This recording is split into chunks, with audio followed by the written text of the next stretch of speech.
And viewers to avoid any statements or comments which are abusive, derogatory, malicious, or defamatory. Do not use indecent language or make any statement that is false or misleading. Call 1-800-534-8255, 949-6990, 949-8037, or WhatsApp us on 925-3261. Live from Radio Cayman Studio. This is For the Record with Ort Connor. Hear from your government officials, independents, and the opposition on issues that matter to you. For the Record. Engage in an open dialogue between residents and lawmakers. With Ort Connor. Informative, impartial, insightful. This is For the Record. For the Record. 1-800-534-8255. Your calls, your input. This is For the Record. And now, your host, Ort Connor.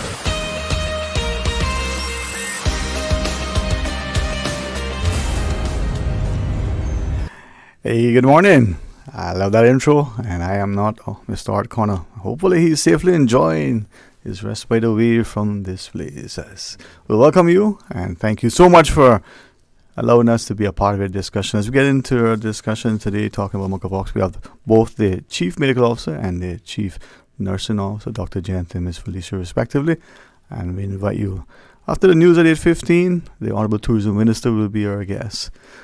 Things For the Record, always a little bit different. We're glad to be able to be a part of it as we follow the tradition and do our birthday shout-outs, proudly brought to you by Coca-Cola. Ms. Felicia, you have any birthday shout-outs you want to hail up anybody? Well, I have a couple that I've been told, and I will hopefully remind people later on. But why not start the day off right with some cake and ice cream? And happy birthday. I won't sing it, but Miss Eldine Anderson, and happy birthday tomorrow to Kim Bush. And on Sunday we'll be celebrating a birthday. So, happy birthday. I mean, Dr. Gent, I'm sure that you and I at some point celebrate a birthday. Yeah, well, I'm trying not to remember the birthdays these days. So, you get past 40 and start to think, sort of youth's over. You get to 50 and think, and then you get to 60 and I think, no, I'm not counting them anymore. That's when you start to count, man. Right, Miss Felicia? That. Well, listen, thank you both for joining us. Thank you both for the credible and invaluable work that you do within the public service. And we're seeing increasingly, this week alone, just discussions on health and public health in particular, locally, but globally also. So welcome. My information says we're going to be talking about monkeypox. Yep. We try to call it Mpox these days. But you're right, this is the virus that was formerly known as monkeypox. And there's an important reason for that change. This is previously a virus that was extensively hosted by the monkey population and the primate, non-human primate population of Central Africa. And occasionally, with contact with non-human primates, particularly eating of bushmeat, preparation of bushmeat, then you'd get infections in humans. But it's now become much more extensively a problem in humans, and the predominant transmission form is now human to human in the human population. We do occasionally see some incursions through things like bushmeat, but it's really now a human population thing. So to try and take the monkey out of it, to stop people thinking that it's it is just contact with wildlife, we've renamed it Mpox. I'm still finding it hard to get used to. And it's something sometimes where a little bit of a sort of a lighthearted approach may get people to remember something, but whatever it is that is important, however we remember it, and the importance of doing our best to mitigate, or so to make ourselves healthy, so much important. Ms. Felicia, morning to you again. Thanks for joining us. Thanks for having us. Now, Mpox and that sort of initial observation of where it was within the primates, now within the human. We see things like everything. It can move across globally from something online somewhere that becomes funny to a news item to concern to illnesses. And Cayman is not, no pun intended, not immune from any of this. Anything but. Yeah. Nobody here, well, very few of us, have got immunity to this range of viruses. And with it, we talk about now human-to-human transmission, and we would like you guys to share with us specifically, increasingly so as we see more and more travel, what's the prevalence? How is it transmitted primarily? Well, I mean, going back a little bit, so this all came about because the World Health Organization decided to call it declare it as a public health emergency. Basically, it's similar to the viruses that we saw in 2022 when it broke out there. However, since that breakout, we've seen double the amount of cases that saw in its entirety. And then it's been also linked to neighboring countries. And if we've learned anything from COVID, I think people are erring on the side of caution and saying, okay, we see the ability that it's bigger than what it was. It's no longer just in one part of Africa. It's now spreading to neighboring countries. And then because people do travel so much and we do have that happening, we want to be very cautious in regards to being aware of what we could potentially see come into our borders because of people's ability to travel. So we're just being really wise at this point in time. I think WHO is doing the same thing and just kind of giving that overarching kind of heads up alert. We don't have any cases here at present, thankfully. But if we were to see one, we have the ability to test. We have the ability to isolate. We have the framework, the structure. We're working on those things. And we just kind of want to keep our public informed in case they're following the news and starting to wonder the what ifs and is this something we need to be concerned about. We want to reassure them the Ministry of Health and Wellness is on point, and the local hospitals and institutions on the island, we're working with them to ensure that we have all we need to be ready for anything that comes. Yeah, I mean, it seems like a long way away, but the Africa CDC, the Centers for Disease Control, are now very concerned about risk to 34 countries in Africa, and a number of countries which are already got significant problems. Places like Uganda and Kenya have got very significant links into Europe, and so even though we think that maybe not many direct links to Africa to Europe to the US into the into the Caribbean, that's probably you think that's improbable. But the incubation period of the disease can be relatively long, 8-10 days long. So people can be infected before travelling and very feasibly be reaching the US and down into the Caribbean. And especially when you think that, particularly in the early stages, it can be a relatively mild disease without any special characteristics that make it stand out. And you get people who are thinking, I'm not particularly well, but I'm not missing that trip. It's quite possible. And in the last big outbreak, which is 2022, 23, so not that long ago, and a different variant of the virus, but the same virus, we did get one traveller into the Cayman Islands with Mpox infection. So it's not improbable. It's not impossible. It's unlikely, but it has happened before. And this is where I get increasingly, it's not about alarming, it's just about making people aware. It's really, we saw it across Europe. So the prevalence in the Western Hemisphere, would it be alarming? How helpful would it be to give us a perspective? It's very difficult to say what the everyday prevalence is. I mean, in Africa, particularly in Democratic Republic of Congo, this has been an endemic disease for a long time, and just been popping up amongst village communities and so on. And in all probability, it's been so common that people get exposed to it almost as a childhood disease, get immune to it, and it's been suppressed. Now, what we're seeing here is a true epidemic turning into a pandemic, which is that we've got. It was previously it was. When we talk about variants of viruses, we often term them. We have this term of art. We call them clades. So previously it was clade 2. Now we're seeing clade 1, clade 1b particularly. And so people might not have been immune to that. And also Africa's really opening up massive transport infrastructure being built. And so you're seeing transmission along the long distance, lorry routes and things like that into populations and dense populations, into the big new cities and everything else. So you're seeing what is quite probably an explosive outbreak there. So if you ask what the prevalence was in an ordinary year, it's incredibly low. But just this year, if we're looking at the Democratic Republic of Congo, DRC, we're seeing about 15,000 cases reported since the beginning of the year. Now, that's going to be the tip of the iceberg. And associated with that, there's been about 500 deaths.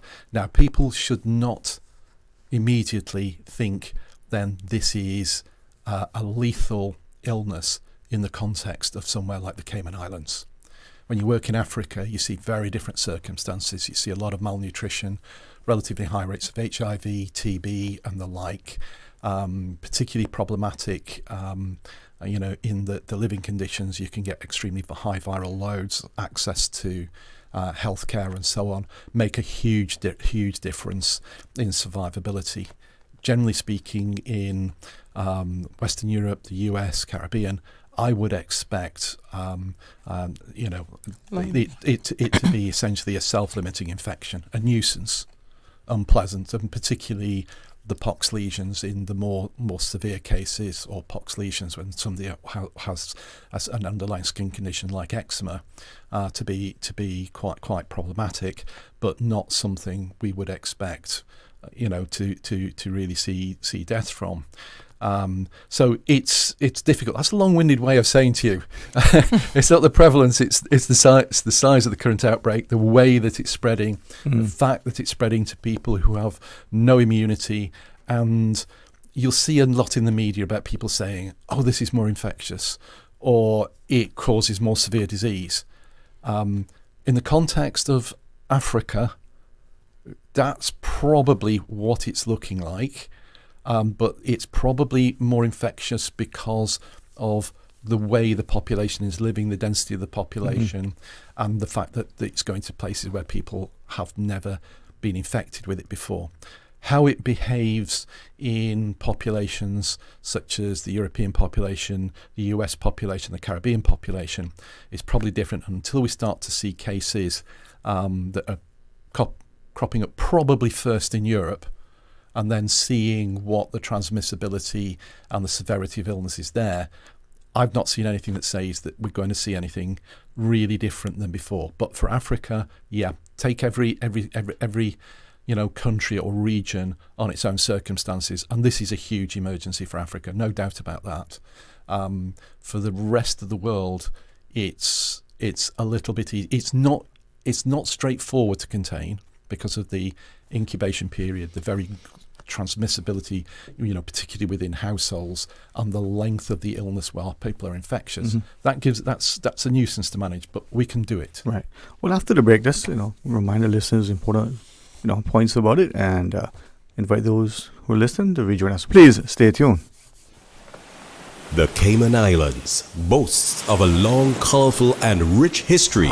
In tribute to our roots, Radio Cayman, the voice of the Cayman Islands, is pleased to bring you the Historical Vignette Series, brought to you by Rotary Central. For more than 110 years, Rotary members have used their passion, energy, and intelligence to take action on sustainable projects. The Cayman Islands, He hath founded it upon the seas.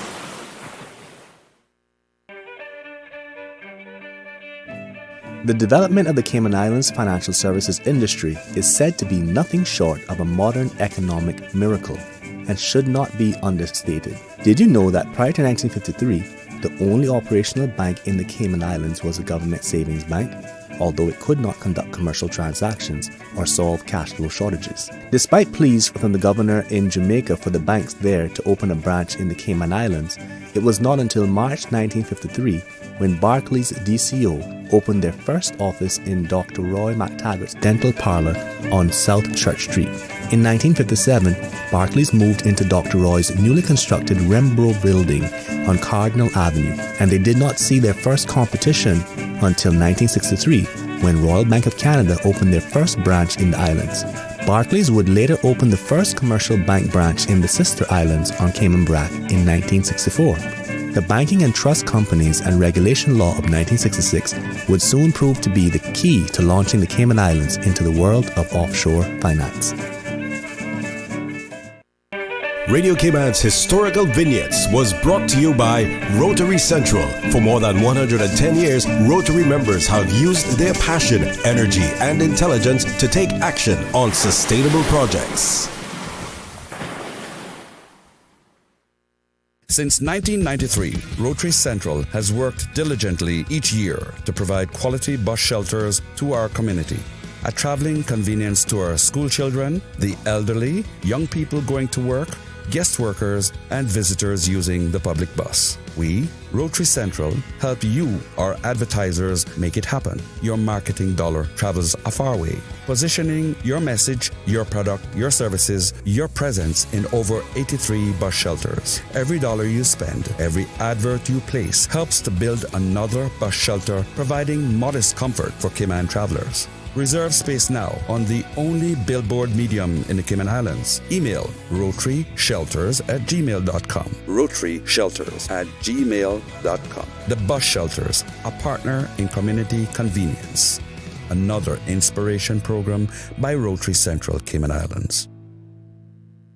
Did you know that you can send money transfers to financial institutions anywhere in Jamaica with JN Money? You mean I can send money straight to my account and cut out the middleman? Yes, that's exactly what I mean. You send your own money to your own account, giving you peace of mind that the money is in your account. JN Money Transfers to Financial Institution is another convenient service offered by JN Money. You can have this done from any JN Money location. Deposit your money straight to your account without the hassle of asking someone to do it for you. JN Money Transfers to Financial Institutions, making life easier. Did you know that Doctors Hospital provides urgent care services 24 hours a day, 7 days a week? And Doctors Hospital's urgent care physicians have access to the most advanced MRI and CT imaging in the Caribbean, providing reliable diagnostics when you need it most. When you need quality urgent care for an illness or injury, Doctors Hospital is here for you 24/7. Whether it's a migraine, chest or abdominal pain, shortness of breath, broken bones, or another urgent need, Doctors Hospital at the top of Walker's Road. Urgent care right now. You deserve a unique vacation this year, one with easy non-stop flights from Cayman. Cayman Airways offers more non-stop flights to and from the Cayman Islands than any other airline. Now you can add Panama and Los Angeles to your travel bucket list. Skip the hassle of connecting flights. Panama is just a 2-hour non-stop flight from Cayman. And Los Angeles? Get there in less than 5 hours non-stop aboard Cayman Airways. Call 949-2311 or visit CaymanAirways.com to book your Los Angeles or Panama getaway today. Can you imagine your home completely organized? At Brand Source Custom Closets, we can. We specialize in designing and building custom closets and storage units for any room in your home, including the garage. With tailored designs and custom LED lighting solutions to fit your lifestyle and budget. Our custom closets expert is committed to enhancing the value of your home with a solution that is uniquely yours. Visit our showroom or call 623-6774 to schedule a no-obligation appointment with our design expert. Brand Source Custom Closets, 209 Dorsey Drive, Industrial Park. What's that? No sugar, same amazing taste? Coca-Cola Zero Sugar is here to stay. Classic taste, pure satisfaction. Be sure to stop into any Tortuga location and get your own case of Coke Zero. Or grab an ice-cold one straight from the cooler. Brought to you by Tortuga Distributors Limited.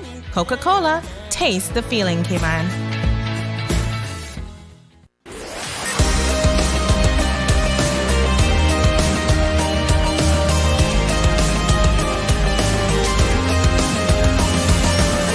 This is For the Record. Hey, welcome back and thanks very much for joining us. Honored to sit in for Mr. All right. A few more exciting minutes with the Dr. Nick Gent, our Chief Medical Officer, and as he would say, even more incredible, the good and full company of the Chief Nursing Officer, Ms. Felicia McLean. So thank you both. As we get into a discussion and be respectful of your time for 8 o'clock news, told, on the morning show, the best morning show there is in Cayman. We do the birthday shout-outs brought to you by Coca-Cola and some more, to Miss Regina Clark. And let me just put this on. Junette Jadosel, Austin Harris and Derek Johnson celebrates. Again, Dr. Jen, we should be celebrating a birthday. Cake and ice cream. I mean, come on.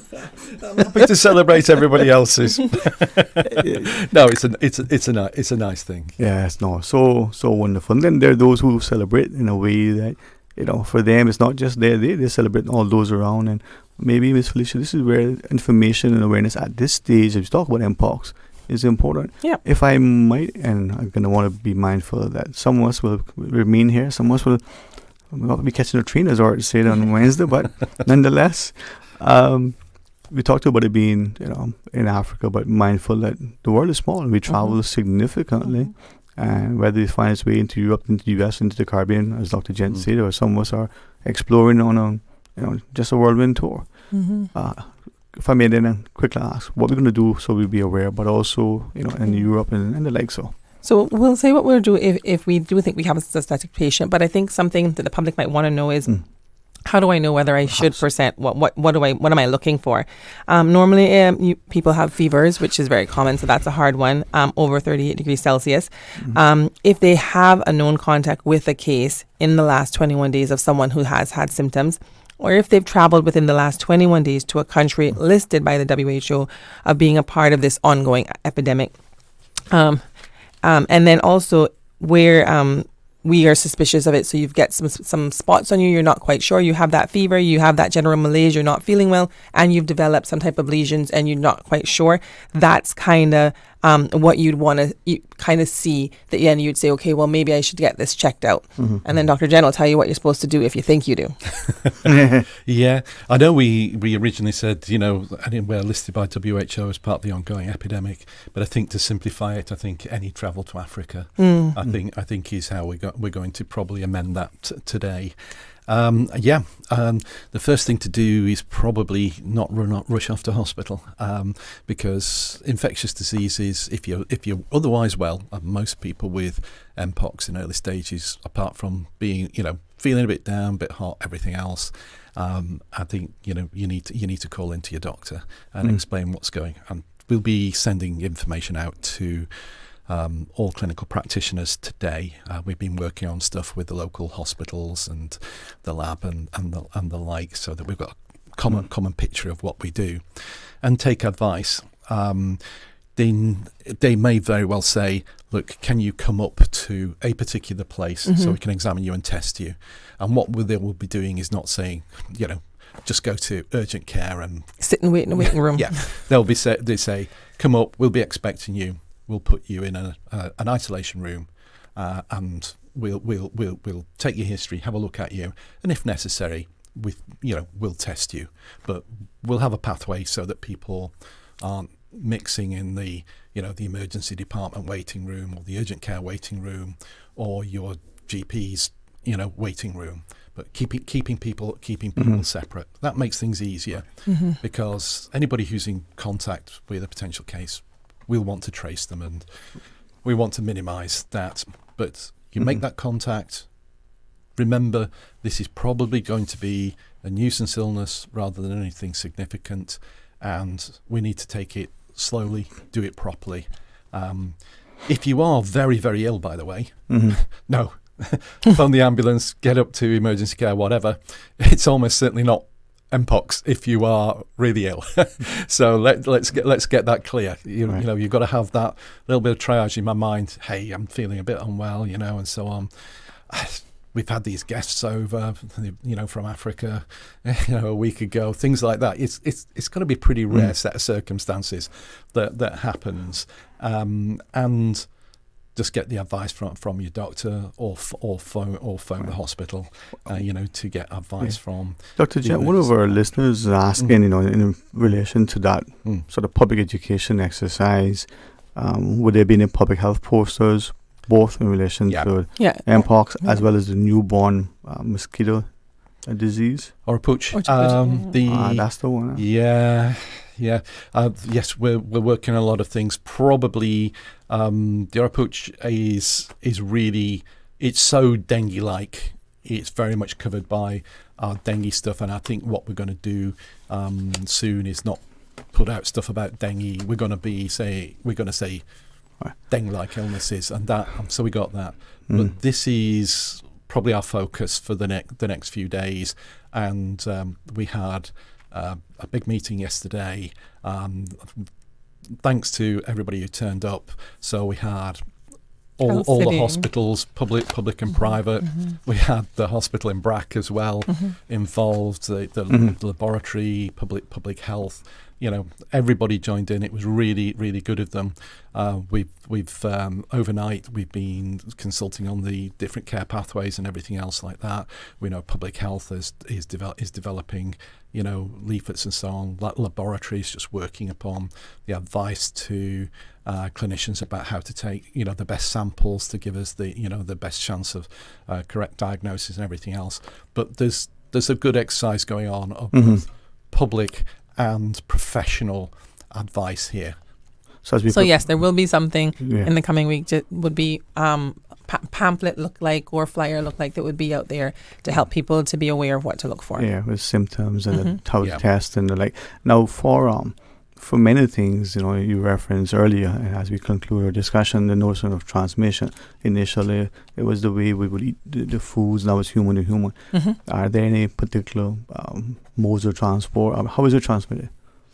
Well, with an infected person at this point in time, and because it can go person to person, as Dr. Jet mentioned, the virus lives very long in the scabs. So up to 21 days, it could still be months. It could be still in the scabs. So any contact that you have with someone who has lesions, and even before they have that, they're still infectious. And so bed sheets, you might have slept with them. If you, partners and that likes, it can spread. It is also in the respiratory droplets. So even just like COVID in regards to that, you can spread it that way. So that fluid in that regard. So it's quite contagious in that regards, similar to most of those kind of viruses. Yeah. And this is where I think being aware of it at the early stages, so prevention oftentimes is. And I think just because I don't want to alarm anyone, as Dr. Jen said, let's say it again. The idea of it being, we keep saying a nuisance, but it's like, if you get chicken pox, it's a nuisance. You got to isolate because you're contagious. Your skin is itchy. You got these bumps. They're not comfortable. It's a nuisance. It's not necessarily life-threatening. Everyone that has chicken pox doesn't run to the hospital per se for treatment. It's more of an isolation. So it's kind of what we're thinking is going to happen with this one. We have to wait and see, because thankfully it isn't everywhere just yet, but we're being proactive to ensure that if we do have any cases, we know what we're doing to keep the contact minimal so that it isn't widespread, and then how to ensure it and what to do. So all that's to come. This is the first one. The press release just went out yesterday, first time out here, letting everyone know we're aware what's happening in the global range, and we're getting prepared here in the Cayman Islands. Well, thanks very much. And this is where what our forefathers would say, to be forewarned, to be forearmed. So thanks for that level of preparation and cooperation and collaboration between all of the public agencies, private and within the HSA and the like. Ms. Felicia, always a pleasure. Of course, on Talk Today we have an invitation if you ever wish to come back on over the ensuing weeks. Yeah, we will information in the public domain. Yes. And to you, Dr. Jen. Well, he won't be here. You'll be getting me. Yeah, she's complaining that I'm taking a couple of weeks holiday just at the right time. But no, seriously, it's a good time for me, because it means I can get my breath back a bit, because if we're going to get problems, it's going to be weeks and weeks away. So we're absolutely the right point in the planning cycle to get ahead of things. Not too soon, not too late. Well, thank you all very much, and not only prayers for an excellent day, but as it extends into the weekend, for those of you who are traveling, safe flight. And to listeners, after the break, the Honourable Tourism Minister will be our guest, so stay tuned. Radio Cayman time check now, 8:02. This time check brought to you by our friends at Foster's. Shop happy at the Live Better sale. Now on at the new look, priced right. Save $50 on the Ninja Creamy Deluxe Ice Cream Maker. Now just $219.99. Or transform your living space with the Samsung 55-inch QLED 4K Frame Smart TV for $899.99. Save $100. And get 15% off all patio sets. Happiness is finding quality products at great prices. Shop happy at Priced Right. Price is good until 3rd August 2024. The voice of the Cayman Islands. 89.9 FM in Grand Cayman and 93.9 FM in Cayman Brac and Little Cayman. Silver wings shining in the sunlight.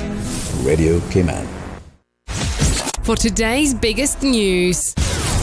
Radio Cayman, the voice of the Cayman Islands.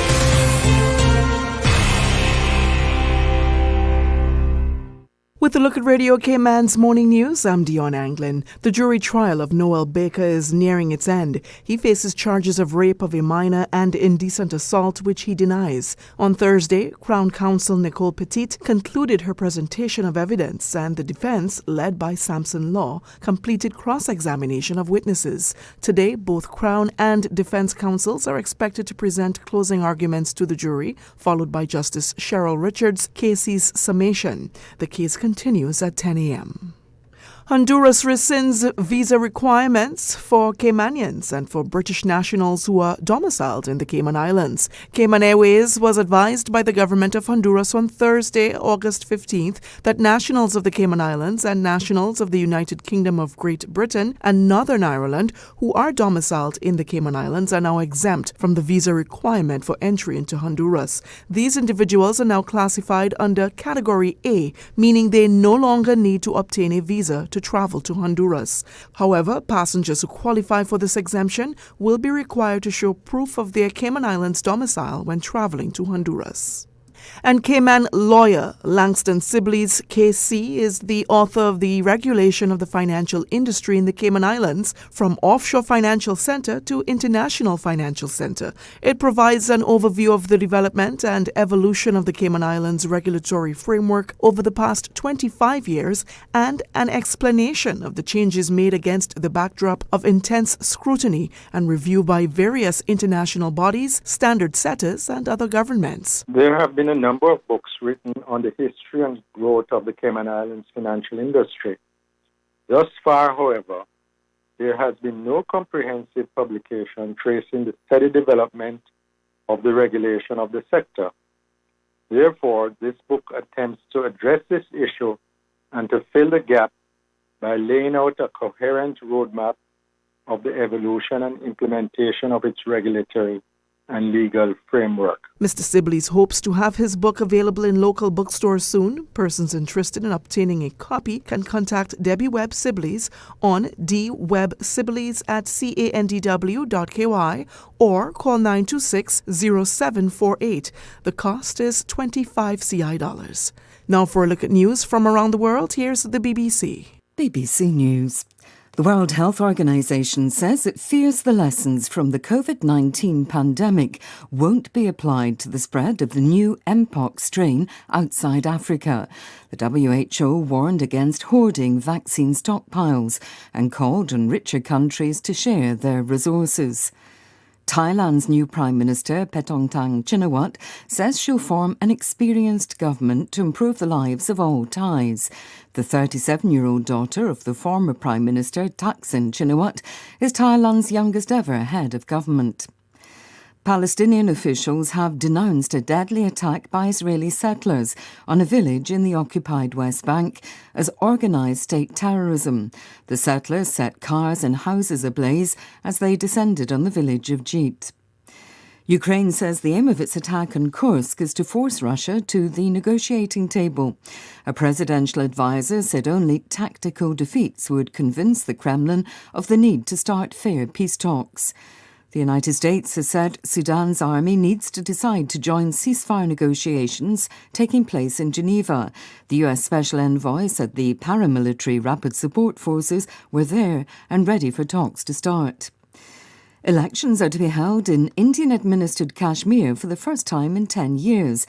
Nearly 9 million people will be eligible to vote. A proposed law in China that would make it easier to get married and harder to get divorced has sparked public outrage in social media. The discussion has garnered over 100 million views on Weibo. Hong Kong is celebrating the rare birth of twin giant pandas to the oldest first-time mum in captivity.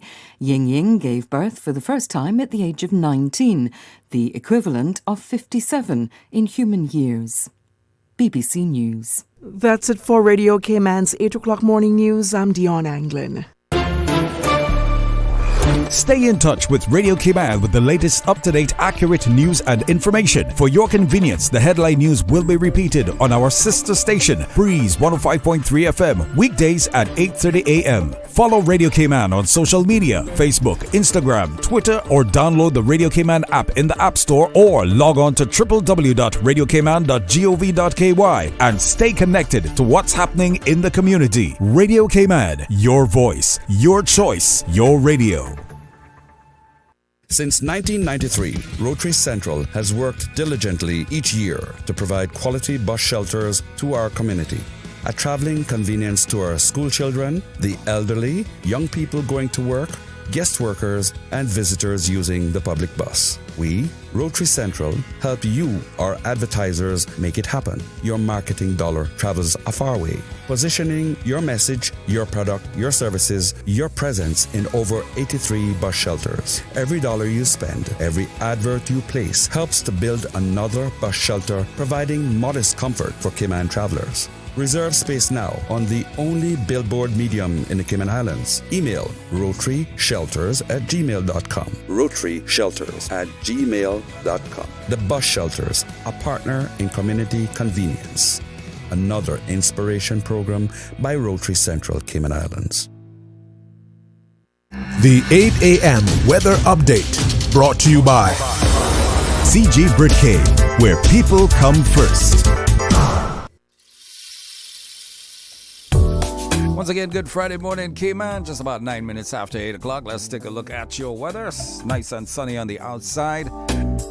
Real field temperature with the sun on the back feels like already like about 95 degrees Fahrenheit. Winds are out of the east-southeast at 3 miles per hour. Relative humidity 85%.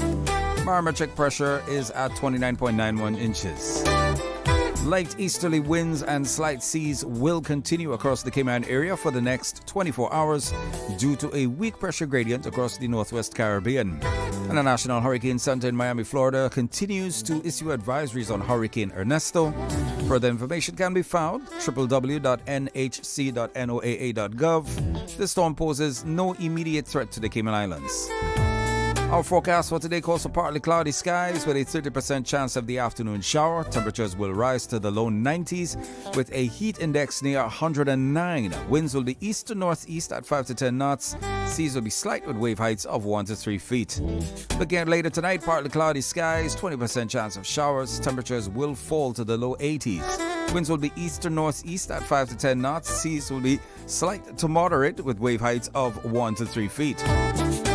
We're at a high tide. Low tide will be at 1:08 this afternoon. It's going to be high at 8:03 tonight. And the outlook is for similar weather conditions through Sunday evening. That, my friends, is your latest weather update brought to you by our friends at CG Britcay. We were on the edge of a breakthrough.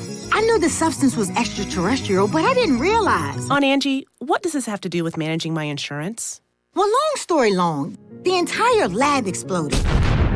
And the radioactive sludge went everywhere. I ended up in the hospital for a few weeks, but I was able to manage everything with the CG online portal. The online portal. Safe, convenient, simple. CG Britcay. Good like that. The 8 a.m. weather update brought to you by CG Britcay, where people come first. Undetected ear, nose, and throat problems can impede a child's overall progress in school and affect their physical, emotional, and social well-being. Pediatric ENT screening can help safeguard children's well-being and growth. An ENT checkup is a comprehensive examination of the ears, nose, and throat, looking for abnormalities or potential health problems. Untreated ENT problems can lead to recurrent infections, hearing loss, developmental delays, and impaired academic performance. By identifying and addressing these issues promptly, you can ensure better health outcomes and support the overall development of children. There's nothing more important than your health, and seeking expert healthcare with physicians you can trust is what you deserve. UHealth, the University of Miami Health System, offers peace of mind to you and your family with a first-class experience. Our patient coordinators assist with everything you need before, during, and after your stay with us. As South Florida's only academic-based health system, UHealth offers cutting-edge treatment, compassionate care, and life-changing results just a flight away. Learn more at umiamihealth.org/international. Dress for success and demonstrate school pride by learning and following the National Dress Code Policy and the specific dress code for each government school. Under the National Dress Code Policy, boys' hair must be neatly groomed and of natural color. Uniform shirts must be neatly tucked in, undergarments concealed, sneakers or shoes black, and jewelry limited to a wristwatch. Take pride in your stride today. View the complete dress code policy at www.gov.ky/education. This is a message from the Ministry of Education. The traffic report is brought to you by Subway. Enjoy a delicious start to your day with breakfast from Subway.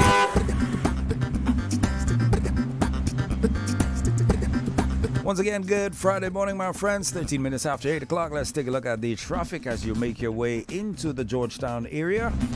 East-west arterial, traffic's flowing smoothly, similar with traffic merging in Red Bay. Continuing on, those going through South Sound will experience some free flow of traffic.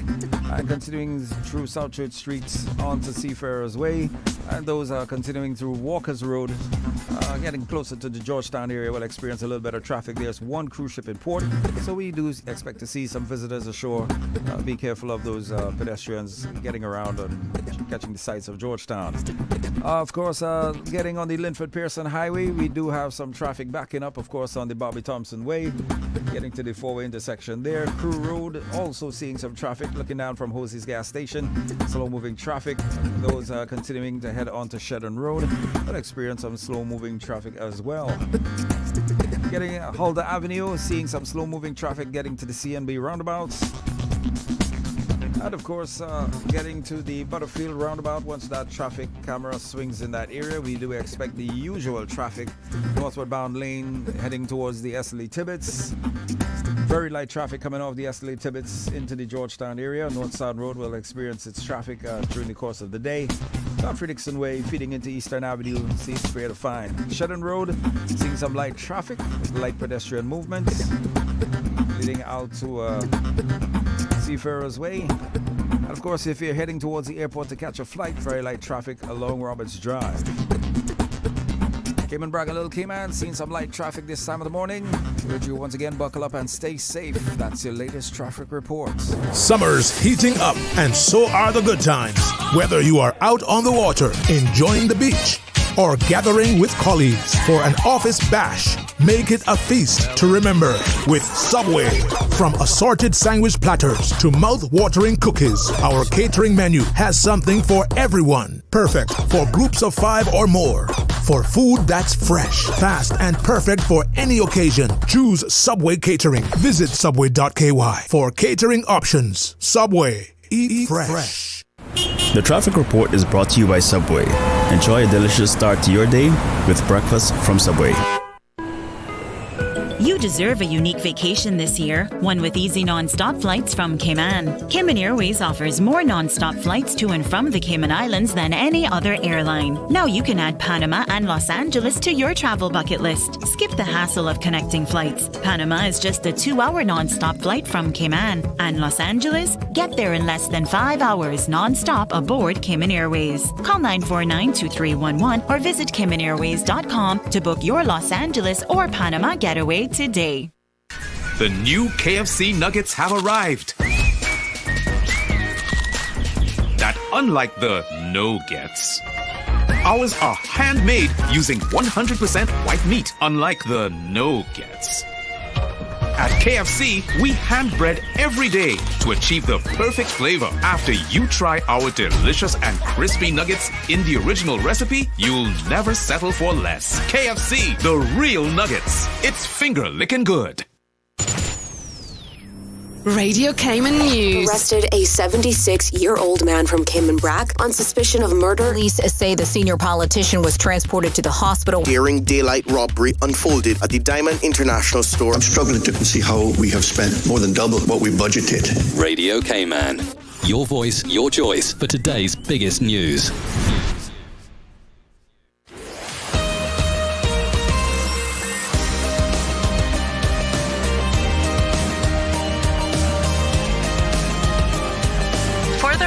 with Ort Connor. Hey, welcome. Thanks very much for joining us, and thanks to Mr. Ort for allowing me to sit in his chair. Looking forward to welcoming you back after the midday news for talk today. But as I sit here, I'm honored to be part of this continued discussion that Radio Cayman offers to our wider community. As we welcome I hope he doesn't mind, the Honorable Tourism Minister, Mr. Kenneth Bryan. From now on, sir, I'll just say Mr. Bryan or Kenneth, because I know what you've shared with me. I'm going to say. But you're younger than me, so you got to remember that, my mama raised me well. So how are you today, sir? I'm not too bad, Sterling. Thank you so much for the opportunity to be here. And a special good morning and happy Friday to everyone who's listening on Radio Cayman. It's a pleasure to be on the show. Here to talk to the people, hear their thoughts, their views on whatever it is they want to talk about, while I say a few things that are happening in my ministry, and let them know about some announcements, and then go from there, So today I'm going to be talking about the Central Scranton groundbreaking, in Central Scranton Park, that is, groundbreaking, which will be happening on the 12th. And I'll also be talking about SOTIC. I know a lot of people may not be familiar with that terminology, but it's the State of the Industry Conference. It's a Caribbean tourism organization, upon which I'm the chairperson for Caribbean. It's a conference that they have every year to talk about the state of the industry, the tourism industry across the Caribbean. And they do it every year. So Cayman Islands is the host of it for this year. It's the first week of September. And then just talk about the government's decision on the cruise pay referendum that's coming up. And then we can leave open from there. I know there's a lot of things that people want to talk about, and I continue to listen to Radio Cayman, so I know a lot of people have a lot of views. So, I always try to make myself available as much as I possibly can in my role as minister as well as an MP. So I'm also just going to talk about, before I get too far into it, I did a back-to-school drive a week and a half ago. Actually, it was last weekend. What am I talking about? Time goes. Yes, sir. It was on Saturday. For those, I do a back-to-school drive for Georgetown Central, and I partnered with DMS to help get those supplies. So I want to say thank you so much to the DMS organization for helping me secure those back-to-school stuff. You can't do all of this by yourself. It is expensive. Hurricane season, that preparation for burial really put a dent in my little bit of savings I had. So, finding people who will help donate money and stuff to get these things is always a grateful help. So thank you so much, DMS. And there's still some school bags left. So anybody from Georgetown Central who have kids who have not gotten their supplies for their kids yet, please reach out to me. You can reach out to me at my office. My office number is 936-4040. Again, 936-4040. My office is on Eastern Avenue, 71 Crown Square, unit number 6. I be there every Friday for my constituency clinics, where I meet with my people. Obviously, Monday to Thursday, I'm in the government building in my ministry, at my ministry office. So, again, for those kids that are going back to school in the next week, in the next 2 weeks, if anybody from Georgetown Central's kids haven't got their supplies yet, we still have some left, and I'm happy to assist. Obviously, I can't do the whole country, but if there's stuff left over, I'm happy to assist anywhere else, but that was particularly for Georgetown Central. So there's that. But since we got time, let's go straight into one of the topics, and that's the Central Scranton Park groundbreaking, which will be on the 12th of September. And I want everybody who has a particular interest in the Central Scranton Park to circle that date. It's the Thursday. We were going to have it on the Friday, but we found out that Friday is Friday the 13th. So we weren't doing that. So if that is something that caused you to remember it's the day before Friday the 13th, which is the 12th of September. It's a Thursday. Most people would know that I've been working very, very hard for a long time to complete this park. And I had the unfortunate luxury of learning how long things take to get done. in the civil service and in planning. And when I say in the civil service, I talk about the procedural protocols and procurements and all the hurdles you got to go through with planning to get to this point. But I'm happy to say that part of phase 1 has been contracted. Actually, workers are started already. The park is going to be consisted of three main areas. One, the youth center. Two, the senior center, and then the actual park greenery itself, where people will come and be able to have time around the water space area, have picnics, parks, parties, just lounge time, mental health space where you can just relax and not think about all of the chaos of the world. And it creates a great community element. And it's all for all of Cayman. This is probably going to be the best park in the whole Cayman Islands. It's a large investment. And I'm happy that it's happening in Georgetown Central because it's the capital of the country. So it's almost like, Central Park in New York. Mm-hmm. Obviously, we see a lot of growth and development happening in town. And my goal, along with the Central Scranton Committee, is to secure that memory and that green space for the public in Central Scranton. Because obviously, I think over time, you'll see people move out of the area, unfortunately, due to growth and all of that. And we want to make sure we secure that history of a green space downtown where people can always come to. It's going to be adjacent to the back of the government building, so we are set up a special access point for civil servants. Whenever they want a lunch break, they can come straight down from the civil service and go right down and go have their lunch, a picnic right next to the pond with the birds and all that, and have a little shade space. It's hot time, so we want to make all that greenery space. It's going to have a full multi-purpose court for basketball, netball, football. And obviously the main focus is the senior center and the youth center.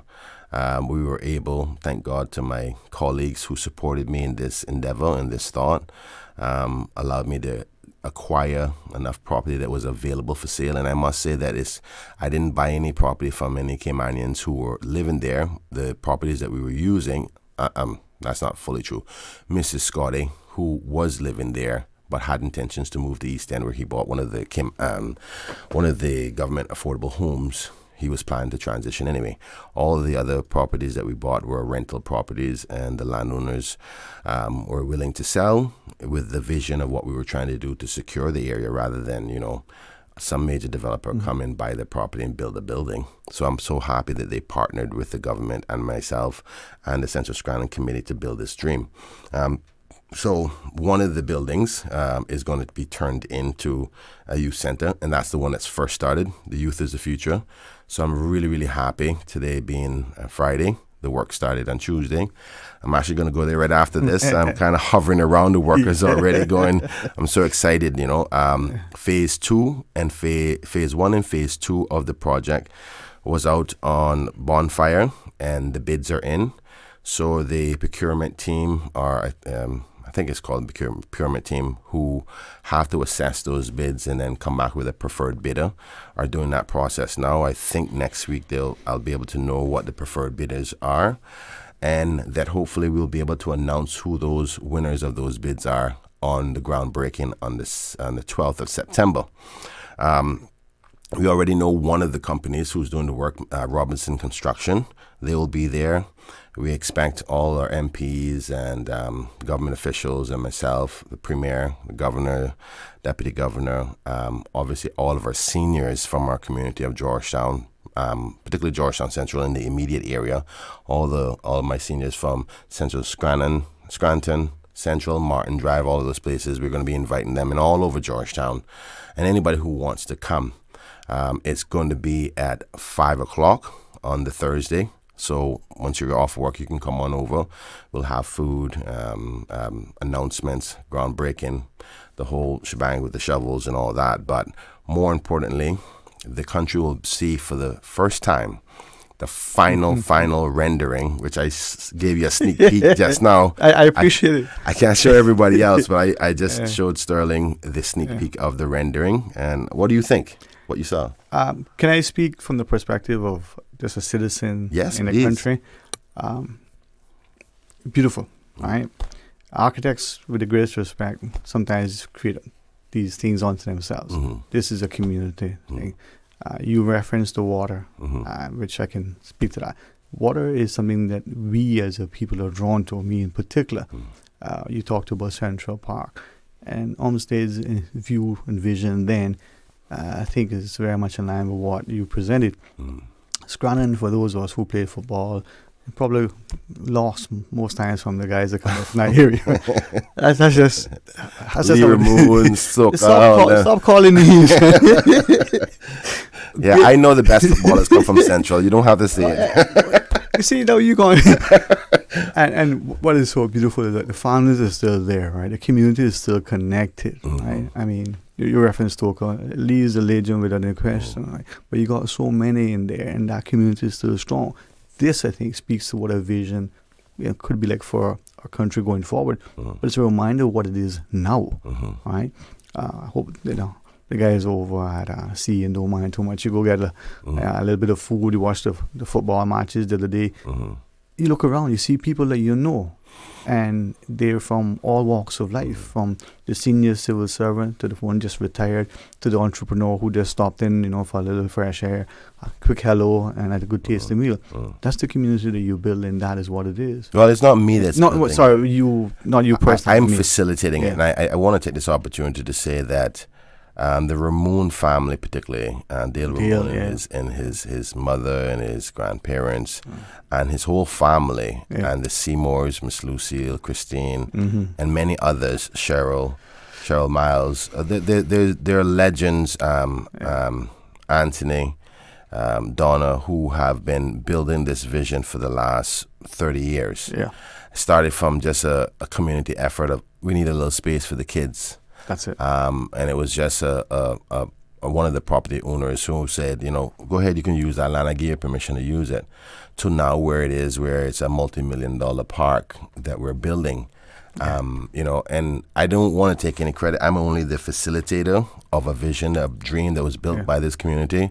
And I want to take this opportunity, particularly for Mr. Dale Ramon, who has been the visionary. And I actually don't like even trying to take any credit at all for doing this, because I'm only a facilitator. I'm so honored to be their representative, and I gave a commitment to say this good gesture, this good community space that was ever been in place for many of the kids in the area, as well as the seniors. I want to help facilitate and build that to a dream that even after we're all gone, it can still be there. So we will be highlighting them. The committee will be there, which consists of Mr. Dale Ramon, Lucille Seymour, Christine Burke, Cheryl Miles, Kukululu, Anthony Ramon, Donna Ramon.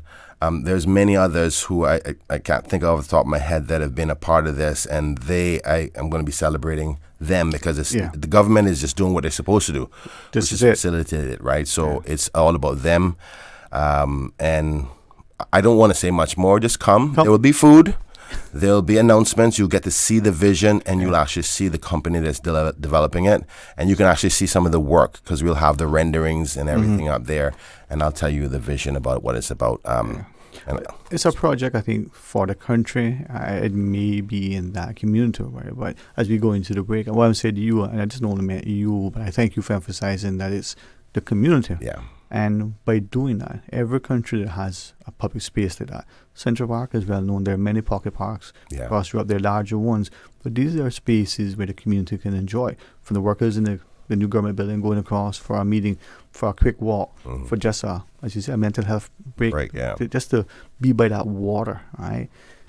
But more importantly, it speaks to as we grow our population, as we develop our physical space, we have something that is a reminder, an invitation, and it's absolutely fundamental. Yeah. So, I commend the persistence and the perseverance. I appreciate that. And when we get back from the break, I'd like to dive into the seniors building and the youth center and what the purpose and the vision is long term, because I don't want it to be just a politician built the park and that's all it was about for brownie points. There is intended purposes for that to help the quality of life, particularly those who've given all their life to us. For too long we leave our seniors sitting at home with nothing to do. And this is going to be a dedicated multi-million dollar building for them, so they can have a space 24 hours a day, 7 days a week, where they can have their time, their fun, and they've retired. They've given this country all of their efforts and build exercises around them. When I say exercise, not literal physical exercise, but some of that as well. Yes. But mental things that they can keep up their maintain that connection. Yeah, exactly. We'll talk more, but I'm going to get back as well as the youth center. All right, looking forward to that. Honorable Tourism Minister is our guest, so please stay tuned. West Bay Pharmacy in Centennial Towers, a compounding story. I don't think people realize how pain creeps into your life. It has a way of robbing your strength. I really don't like taking prescription medication orally. West Bay Pharmacy in Centennial Towers. They understand. When it comes to compounded medication, it's personal. So whenever there's a problem with some medication or treatments that's not working right, then a physician will call me and say, hey, they're having bad side effects from this medication. Compounding pain cream changed the game. Made special for me. Significant pain relief in the form of a cream. That is a new experience for me. It's changed his life. It worked. Ask your pharmacist or healthcare provider about compounding at West Bay Pharmacy in Centennial Towers. Call 914-6449. You can now renew your driver's license or motor vehicle license online, and you don't need an ESID number. It's as easy as 1, 2, 3. Visit www.dvdl.gov.ky. At Kirk's Home Center, we can make your life much better. We got it all together. We got a great deal in store for you.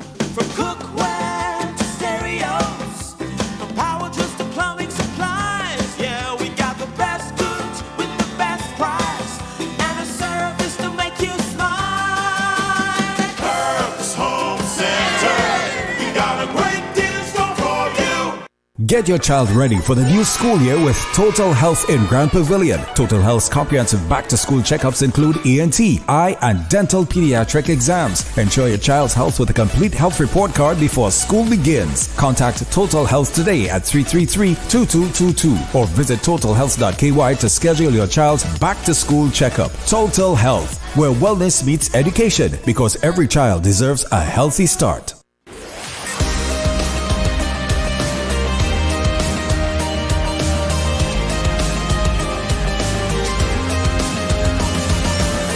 This is For the Record. Hey, welcome back, and thanks very much for joining us. And Honorable Minister for Tourism and Ports, Kenneth Bryan, sits with us. And you were just talking about the Central Scranton Community Park. That's exciting. I mean, that should be maybe the standard for all of our, communities across all the districts. Well, I mean, we do have a number of parks across the various districts. I mean, but granted that the community development of each park goes based on the population numbers and the maintenance and the costs associated, because the estimates for building the necessary facilities for a senior center particularly is going to be expensive. Mm-hmm. But value in my mind because of what it's going to do. How do you put a price on the quality of life of those who've given all their time and effort to building what we have? I think that's worth $1 billion in my mind.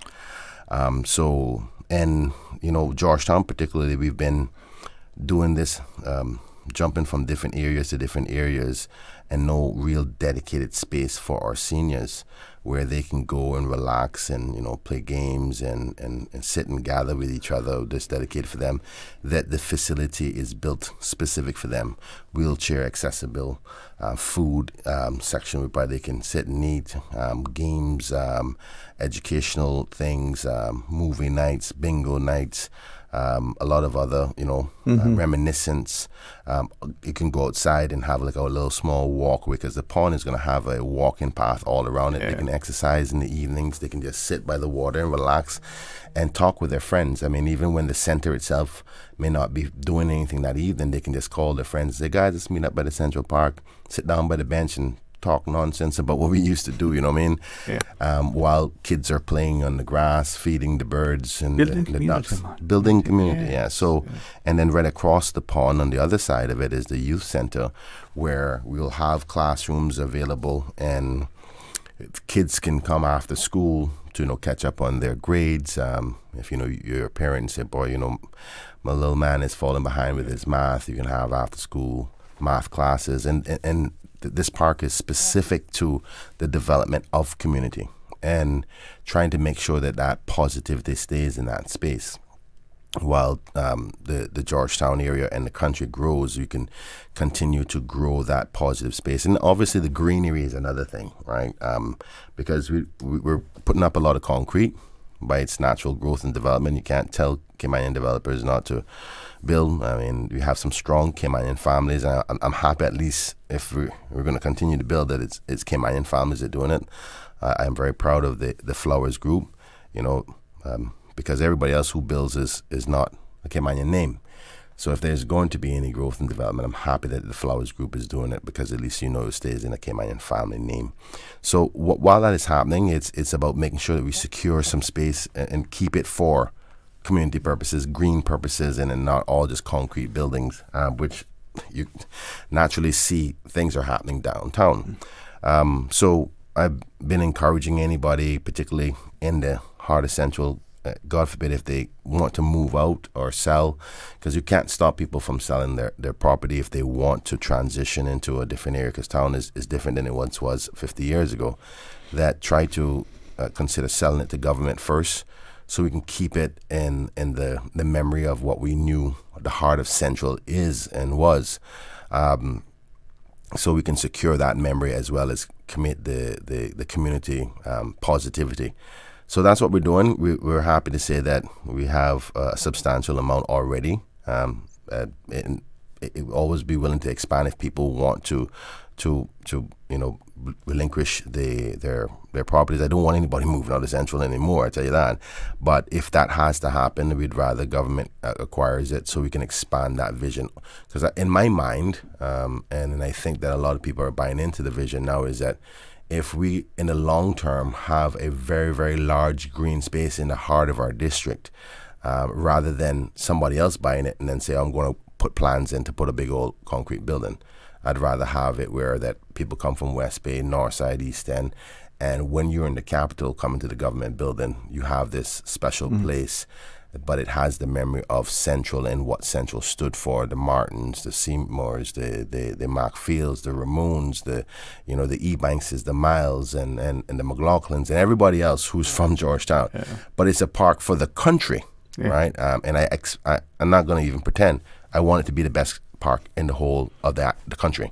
And I'm competing with every other district, but we are the capital, and I think we should have the biggest one, and because it meets more than one purpose. It's about securing green space in the capital, but as well as creating a park location for the country. So, but the youth center, we're planning to partner with Children and Youth Services to make sure that they have programs after school, and vice versa, Children and Family Services with the Youth Center. So, but yeah, that's the summary of it. I won't say much more. I want you to come to the groundbreaking, which is on the 12th of September, Thursday at 5 p.m. Come on down. All the seniors from across the Cayman Islands, particularly of Georgetown and particularly of Central, please come, make your way. We're sending out invites and invitations and stuff. My team is working on that. We will have food, we'll have the groundbreaking, and you'll see the vision visually. You'll see the plans and the animation of what I expected to see. Like you saw a peek of that, and I shouldn't have done that because it's supposed to be a secret, but you'll see it in its glory, man. Listen, as I said, this should be the standard for all parks across the country. Yeah. I think people will We'll buy into that. Yeah, I know my seniors are going to be so happy. Yeah. If there's one thing I can do is make sure that they have a space that, because I know we have a caller, right? But one thing I really, really want us to address is how we handle our seniors, because I've seen the rapid decline of our seniors from one perspective. I've seen when somebody retired from work who gave all their life and they said, okay, boy, I done, I got a little pension coming in, and then they realize after they start working, like, what do I do now, right? And I've seen, I was talking to one of my constituents in Palmdale, and I said, please don't just stay at home in front of the TV.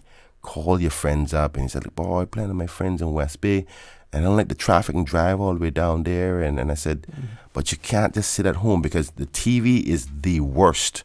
And I'm seriously, it's one of the detrimental things to our seniors, because they're not functioning. Their muscles and their movements are not going, and unless we create positive interactions and opportunities for them to keep lively and their blood functioning and be able to talk with peers that are like-minded and went through what they went through, they're not going to keep active. And before you know it, 5 years pass and you realize, boy, you're not as mobile as you used to be. Then you have to be walking with a stick. I think that if you create that environment for them, they can be motivated to keep active with their peers. So you got to create that space available for them, and that's what I plan to do, and I'm going to do the best one in this country.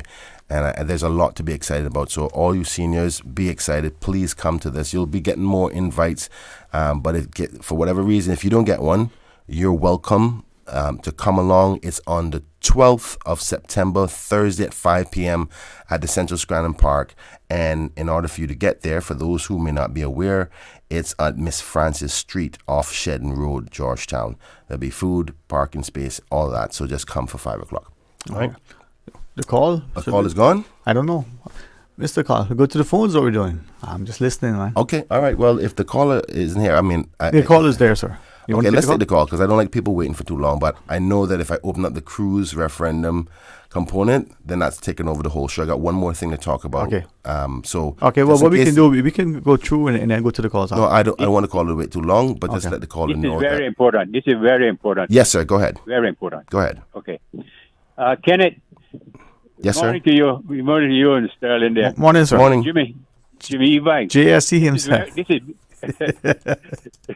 How are you, sir? Very important, man. It's very, very important. The park is important. What I have to speak to you in person about is important. Okay, sir. I can't announce it over the radio now. Okay. Please give me a call. My number is 939-1484. Okay, sir. Give me a call when you get through with this thing here. Okay. I can discuss. It's something that I have to discuss with you to show you something. This is a spoke in your wheel that, when you had them bicycle, you get a little bump in the wheel, you got to tighten up spoke. I definitely will call you. I'll call you after the show, sir. Yes, man. 939-1484. You'll be glad you did, man. You'll be glad you did. The number is 939-1484. That's it. All right. All right, Mr. Jimmy. God bless you. Have a good day. Yeah, thank you. You too, man. All right. Okay, bye-bye. Okay. Yeah, so the next topic I wanted to talk about is the SOTIC conference. And again, SOTIC, most of you may not be familiar with it, but it is the State of the Industry Conference. Yeah. State of the... Apologies, Mr. Minister. That schedule break. Okay. Can we take that and then we... Yes, we can. Sorry. State of the Industrial Conference for cruise. No, for tourism. For tourism. Of the Caribbean. All right. We'll hear more about it. If you didn't know, you will learn now. Stay tuned for Talk Today. When it comes to weekly meal prep, I trust Kirk Market to provide the best value for quality proteins. The butchers at Kirk Market are super helpful. They always slice my steaks perfectly. Kirk Market has everything I need for healthy and flavorful protein-packed meals. From lean cuts of CAB choice beef, tender CAB prime beef, the juiciest pork, and all-natural hormone-free poultry, to their seafood section with everything from fresh local snapper to omega-3 rich salmon. I choose Kirk Market for the highest quality proteins to support my healthy lifestyle. Kirk Market. Eat well, live well, and discover a world of choice. She hear clunk and her car stop. I was just about to send her some money, so I send it straight to her JN money transfer card. It cost me less, and perhaps she use the card, pay the garage right away. She'll get discount through the JN Rewards program in Jamaica. This card make things easy. You can even get funds at any multi-link ATM. JN Money Transfer Card. Fast, affordable, convenient. Tell your loved ones in Jamaica about it. Sign up is free. West Bay Pharmacy in Centennial Towers, a compounding story. I don't think people realize how pain creeps into your life. It has a way of robbing your strength. I really don't like taking prescription medication orally. West Bay Pharmacy in Centennial Towers. They understand. When it comes to compounded medication, it's personal. So whenever there's a problem with some medication or treatments that's not working right, then a physician will call me and say, hey, they're having bad side effects from this medication. Compounding pain cream changed the game. Made special for me. Significant pain relief in the form of a cream. That is a new experience for me. It's changed his life. It worked. Ask your pharmacist or healthcare provider about compounding at West Bay Pharmacy in Centennial Towers. Call 914-6449. The DVDL Customer Support Unit is now open. Customers can book appointments for written and driving tests through DVDL's hotline at 945-8344. That's 945-8344.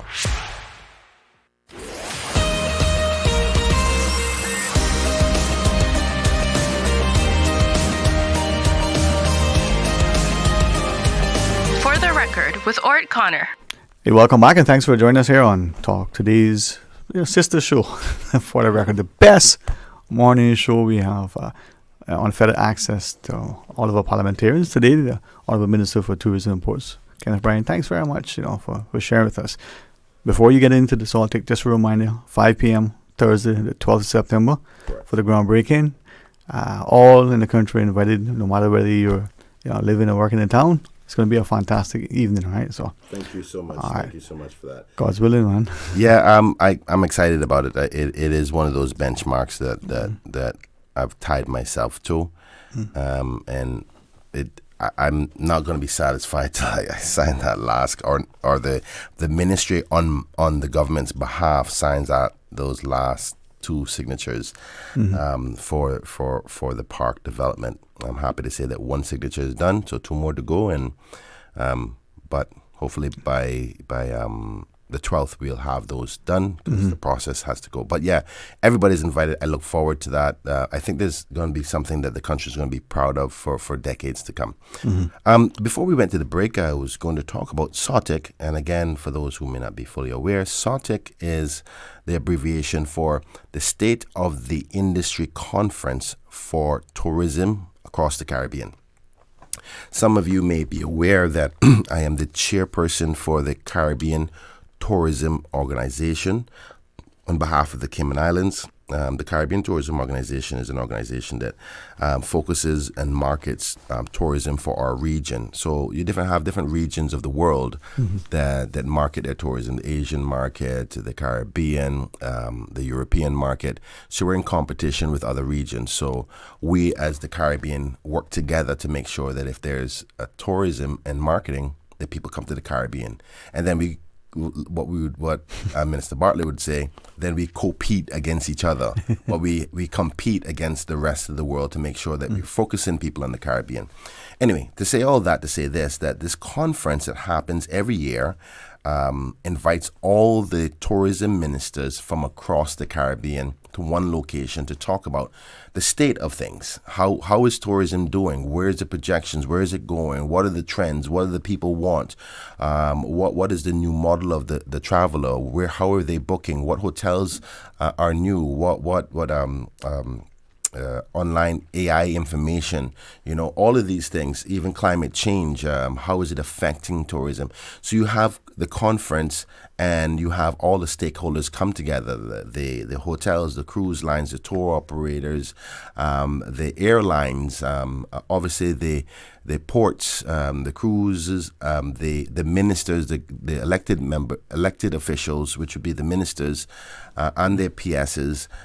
You have the authorities, so sometimes there won't be a tourism department, there'll be a tourism authority. So all the stakeholders that are involved in tourism, they come together and they speak and they talk, they have meetings. And Cayman will be the host of that location for the first week of September. And the reason for Cayman being the host this year is because when the chairperson was selected, which is myself 2 years ago, common practice is that the chairman, when he comes to his end of his chairmanship or her chairmanship, that the country upon which the chairman was at will be the host country. Mm-hmm. So because my term now as chairman is coming to an end in September at this meeting after 2 years, and I must say that I'm exhausted, so I'm glad the chairmanship is coming to an end because it took a lot of work promoting Caribbean tourism across the world. Some even say at the sacrifice of myself, but I'm glad that Cayman's face was the face of Caribbean tourism for the last 2 years. And Cayman got lots of benefit and credit and recognition just by being the chairperson for the organization. But the meeting will happen here. There'll be a lot of discussions and analysis, and we will have the election of the new chairperson amongst all the elected officials. So some of those ministers of tourism are also prime ministers of the country. So we have, I think, 3 to 4 either premier or prime minister, depending on the country, that will be here. So a lot of officials, you'll probably see a lot of government vehicles, and that will be from the 2nd to the 6th of September. The conference will be held at the Westin Hotel, but we'll have functions every evening at different locations with a closing ceremony at the Pedro St. James, hosting all of our dignitaries and guests in the proper Cayman kind way. So that is happening. Pretty exciting to have such a large delegations of officials, particularly from a tourism perspective. And I think that this is a perfect opportunity to segue into the cruise referendum, cruise peer referendum, or cruise infrastructure referendum, because even then you'll have people talking about airlift, airports, ports, the cruise industry, hotels, online booking portals, all of these things that are stakeholder infrastructure necessary to create the industry called tourism. So all of those people will be here, and I'm certain that the representatives from the cruise lines, whoever they are sending, the media will probably be asking the legitimate questions about the future of cruise for Cayman Islands, which brings us now to the topic of the cruise referendum. And I know that there are many people out there who have questions, so I'm ready and willing to answer those. I know my good friend, Elvis McKeever, who has been, I think he called in earlier, had a question, so I would encourage him to call in now. He's on hold now, sir. Okay, so let me just give you a quick preliminary. The government, for those who may have not heard this already, but the government agreed 3 weeks ago in Cabinet to have a referendum, a referendum on cruise infrastructure. The purpose of that is that over since the last administration had before COVID, they had plans to have a cruise project. And I would say it's more than a cruise project because it had many other elements than just the infrastructure necessary for cruise. They had upland development, they had cargo components, and then obviously 2 piers. The government is not proposing anything, no major project. We're trying to find out from the people what are their thoughts about a pier, period, regardless of where it is, regardless of what it looks like, and whatever model it's going to be, however it's engineered. But the people we believe that the government needs direction from the people in respect to this, because it's not about where it is, what kind it is, it's about whether you want one or not, because the industry has indicated from before, listen, without a pier, there will be eventually the transition of the cruise industry into larger Oasis and Icon ships. And at first, much of us didn't believe it until we saw a couple of them pass us by over the last year and a half. And then we've seen the decline in the numbers. So as the Minister for Tourism and learning and understanding over the last 3 years and seeing now the schedule for the ships that are currently being built and created at the shipyards from now to 2023, I think there's 14 new ships scheduled to come online in different years. I'm going to try to pull it up while after the next break to outline the schedule that we have. And as those ships come online, the expectation is that these ships would replace other ships. And with the cruise industry saying they're not going to tender, and many of us for a while said, "Oh, you're saying they're not tendering, but you're going to tender. You have to come to Cayman," until they didn't, and then we started to see the reflection of the numbers. So, what we have predicted is that there's going to be a continued decline over a period of time. How quickly that decline will come, what rate of decline will be, we can't give you a accurate number. And I got some economists and the statistics people trying to do up an analysis for me to see the rate of that decline. But what we do know is there's going to be a decline. And it could be to a point where probably it'll have some significant negative effects. And my job as ministers, understanding and seeing a problem coming, is to highlight it and say, listen, here's what's going to happen. Here's the reality of what we're seeing. One of the things that could slow this down or stop it is a pair. Now, the people have their choice, and we respect that. This government is a government of not unlike the past administration. We believe there should have been a referendum, because then you have a clear direction. The last referendum and the last project had a lot of other complications, because people were saying, well, I don't want to support it because where it is. I don't want to support it because of the type of project it is. Some people say I didn't want to support it because it had cargo connected to it. Some people said it was too costly. Some people didn't want to support it because the cruise lines were involved in the financing of it. There's a number of reasons why I didn't want to select that. And that's why with the guidance from my team and myself to caucus, I said, listen, we need to have an answer about one thing. Let's not get bogged down with the cost and the location and the design and all the other things. Let's just find out from the people. Do you want a pair? It's like saying, for instance, you have a car. Do you want wheels? Because you're not going to be able to move forward without the wheels. And the cruise pier itself, just the pier, forget about all the rest of the stuff, is going to be a key component in order to continue to be in the industry because of the cruise line's direction and where they're going. So, like what was offered before was this elaborate multi-$100 million worth of a project. I'm certain that you can simply just meet the requirement to continue to allow these ships, or the ones that are transitioned, to come to the Cayman Islands with a simple pair. I've seen them. I've had the luxury as the chairman of the CTO to go to a lot of the Caribbean islands and see that some countries don't do the whole upland development and all this other stuff. It's just a simple pair on pylons that allows the mega ships and icon ships to come. So we're trying to keep the question simple, stupid. Do you want pair infrastructure or not? Because if you don't want it, it's going to have an effect, and that effect can mean X, Y, and Z, which I'll lay out to the country over time. And if we do want it, then we go into the next stage, which will be left to the next government to deal with, which is, well, okay, if you do want it, where should it be? And what's the cost? And what is the design? Because there's very important things to be considered, and rightfully so. The environment, the financing model, who's going to pay for it. And I personally think, like some people are concerned about having anybody else involved in the financing. I think it's a simple way to finance it. You can do a Cayman investment fund where only Caymanians can buy it. You can buy $10,000 worth of shares or $100,000 worth of shares, depending on what kind of level you're at with your finances as a Caymanian. And then we can raise the money. Because if you keep it simple to just a pair, then the cost wouldn't be as severe. The numbers you were hearing the last time was because they were planning upland development for cargo and for expansion and all that, and two finger pairs. I don't think you need two finger pairs. I think if you have one, it's sufficient, because if you were to think about one of those mega ships on either side, and you have two of those, Cayman doesn't need more than 2 mega ships per day. When you talk about the carrying capacity, that's like having 5 or 6 ships in per day, and you know what that's like.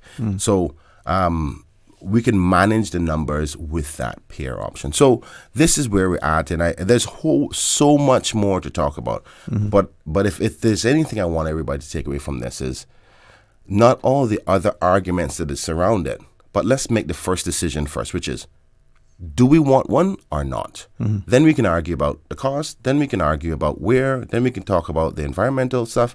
It's just you need to decide whether we're in this or not. And I think that based as the people's minister, seeing what I see, understanding the industry, seeing the facts, seeing what they said before, and not believing it, and then seeing it, and then seeing the projections, I have to say that if we say no, that we will continue to see a decline, and then the government of the day will have to decide how we're going to deal with that decline, where we're going to put the people if there's businesses shut down or workers displaced, where we're going to do that. So you'll be forced to deal with other policies, whether it's immigration tightening up or DCI working with businesses and so forth. Anyway, I said a whole lot there. I know the caller is probably frustrated now, but and we have the break as well. Oh my God. So sorry. Hey, I'm facilitating. Yes, sorry about that. Thanks to good friend across the table. When we come back, Honourable Minister, we'll take calls. We'll continue the discussion. Sorry, callers. All right, stay tuned, please. Since 1976. Covering Grand Cayman, no Cayman, Cayman right. One small step for man, one giant leap for mankind. Radio Cayman in the Cayman Islands.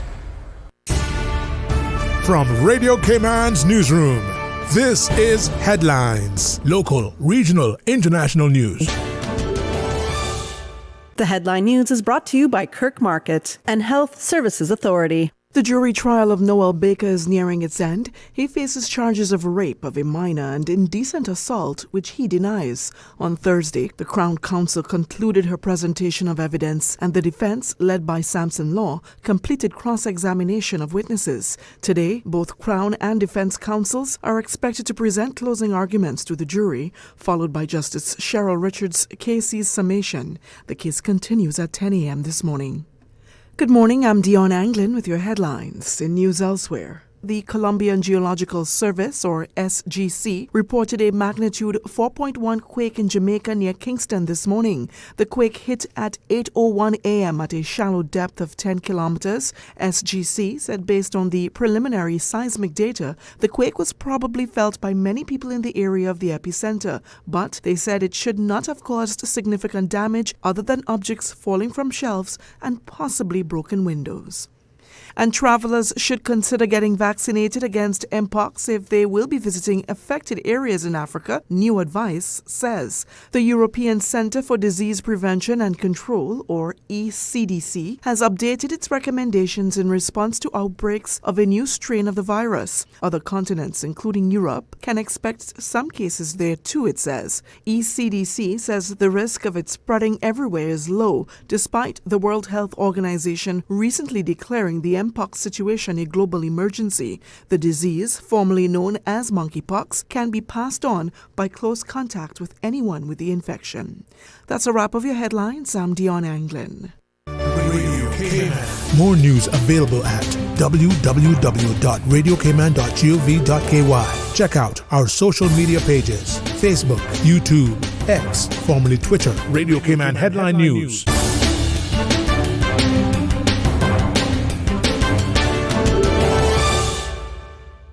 The Health Services Authority has over 120 world-class physicians offering the most comprehensive range of specialist services on island. Our dedicated team of professionals provide the highest quality care in orthopedics, interventional radiology, women's health, geriatrics, and a host of other specialist areas. We are a JCI accredited organization with a proven record of excellence. At HSA, we are committed to caring for you. For more information, visit hsa.ky. When it comes to weekly meal prep, I trust Kirk Market to provide the best value for quality proteins. The butchers at Kirk Market are super helpful. They always slice my steaks perfectly. Kirk Market has everything I need for healthy and flavorful protein-packed meals. From lean cuts of CAB choice beef, tender CAB prime beef, the juiciest pork, and all-natural hormone-free poultry, to their seafood section with everything from fresh local snapper to omega-3 rich salmon. I choose Kirk Market for the highest quality proteins to support my healthy lifestyle. Kirk Market. Eat well, live well, and discover a world of choice.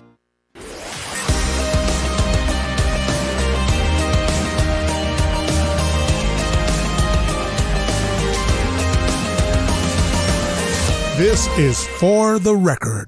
Hey, welcome back, and thank you for joining us here on For the Record, as we have the Honourable Minister for Tourism and Ports, Mr. Kenneth Bryan, as our guest. And you were sharing, Honourable Minister, and I believe you were wanting to ensure that people hear the information, but take the calls as well. So we're going to try to balance that. Should we take this? Yes, please do. Take the calls. Right. Let's go to the phones and welcome the caller. Thank you so much for calling. Morning, Brother Stain. Morning, Mr. Bryan. Good morning, Elvis. How you doing? How are you?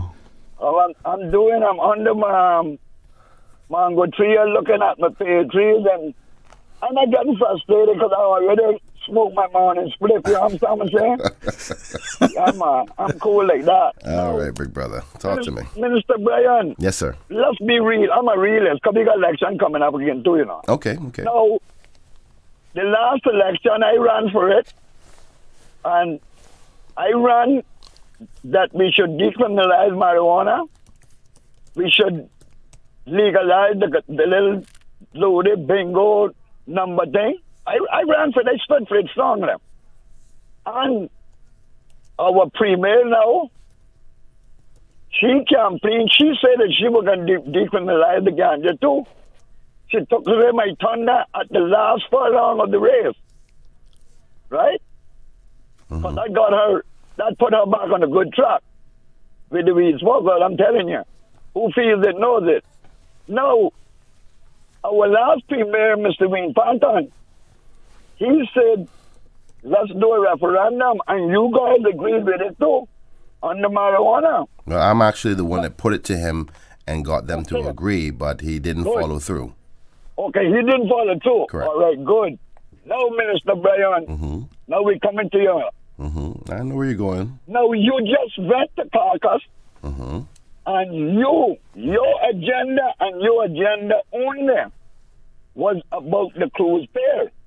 Why didn't you ask your premier?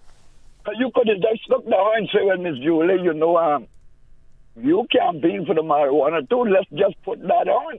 Let's just put on the gambling. It don't cost. It's only one ballot.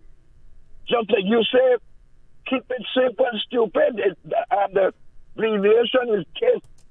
Well, one question, do you want a cruise fare in Georgetown or wherever? Yes? No. Do you think marijuana should be decriminalized? Yes? No. Do you think that we should have legal gambling in our Cayman Islands? Yes? No. But why it is that those two are conveniently left out at this time? But remember, the cruise ship people is not paying for this referendum. I agree. It's the people of the Cayman Island that paying for this, Mr. Bayer. Very true. We are the ones paying for this. And listen, then I'm going, and I want to answer about the question. Now, we had leaders in the past that had foresight, like Sir Wassel Johnson, Mr. Jim Barton. He said we don't need we don't want no cruise ship. Let's develop hotels. No, right now, Minister Brian, I can see the decline in the cruise ship. Yes, I see it.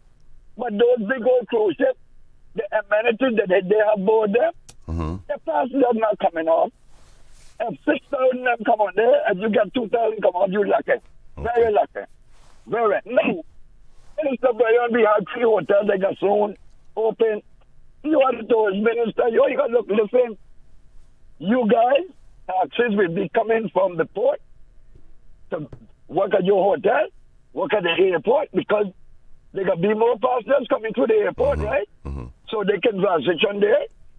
Just like the thing with the guests in the hotel, the guy that's doing the charters thing, they can make more money out of the stay over. So we got to deal with the stay over tourism. Keep on our forefathers.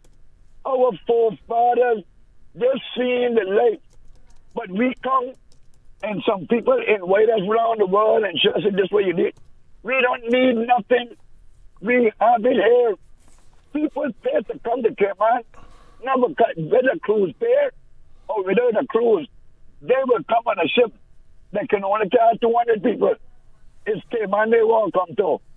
Thank you, Minister Brian. No, Mr. McKeever, if you please, I want you to stay, because I was looking forward to your phone call and your interaction, because you're a very, very powerful speaker. I listened to you the other day on the show, and you said something quite similar. And I know this question about the referendum would come, and well prepared for it. So you are 100% correct that the decriminalization of marijuana and national lottery was something that should have been considered by the last administration, with the Honorable Wayne Panton being the leader. We spoke about it. We agreed to it. He didn't follow through, but we know that then that He didn't premier. follow through, kind of throw the man away. Well, I can tell you this: that The man couldn't follow through with it, and I throw him away. Well, if you yeah, I mean, how can he follow through with something when you're no longer the premier? If I captain our boat and you take over the captain, you stay over. You won't go now. Well, I had a head for Georgetown, but if you want to head for West Bay, I'm not the captain anymore, my friend. Okay, all right. Yeah, Well, let me tell you what happened. I know it could be perceived that way, but the truth is that he gave a commitment to do it at a certain time. That time came and passed while he was still the premier, and he still didn't do it. And that's a fact. I'm not asking you that. I'm telling you that, sir, because I'm one of those persons who agitated, and you saw my sign. I think you were probably past the island and talked about it. And I was able to convince. Brian, yes, sir. At that time, you were in on it, okay? Now I got to ask you one simple question. Mm-hmm. What changed your mind within the last couple of a year and a half, 2 years, whatever? What changed your mind all of a sudden?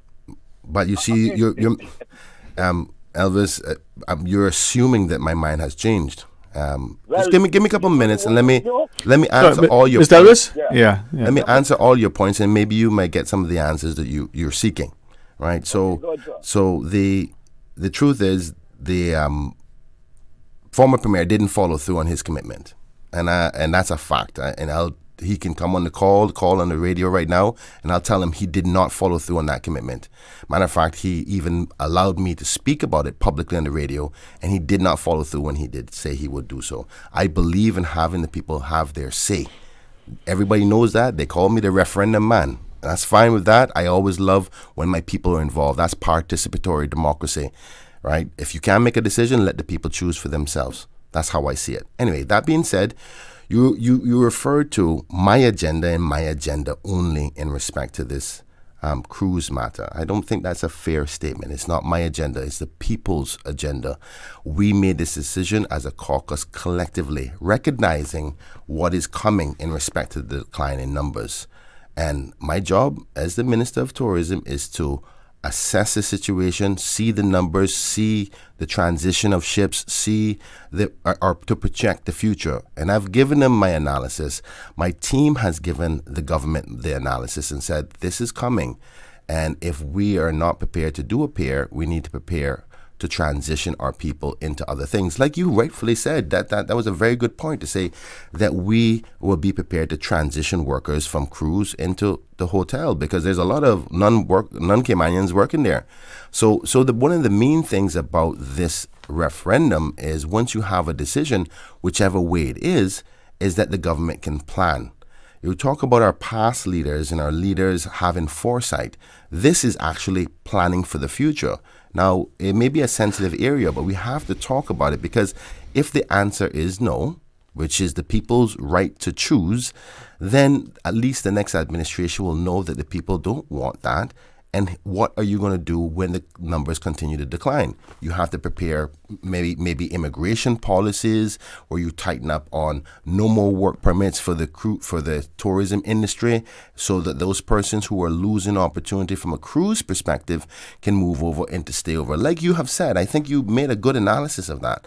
But your point about my agenda and my agenda only is not a fact, because let me get into the other point about, you said, why has my position changed about the decriminalization and the national lotto? My position has not changed.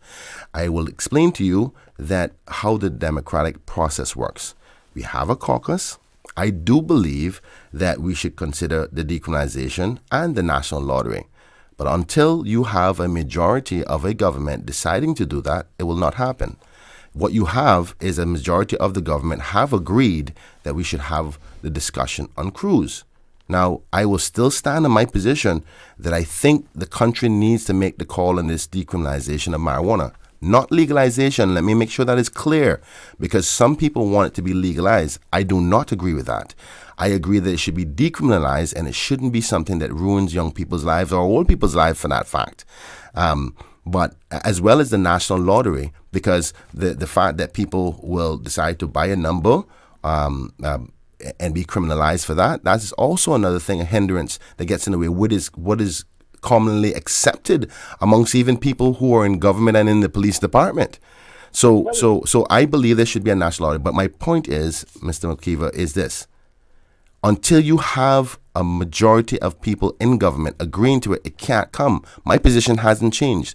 Now, I haven't gotten enough support from my colleagues to do that, so it's not on the referendum ticket. So I think that... Okay. Yeah. Okay, tell me something, sir. Yeah. Now, you'll be truthful to me, and I can... Because I'm a man believing this. When I see a wall in front of me, if I can't get over it, I go around it, I go in under it. But if my goal is to get on the other side of that wall, fair enough, I will reach there.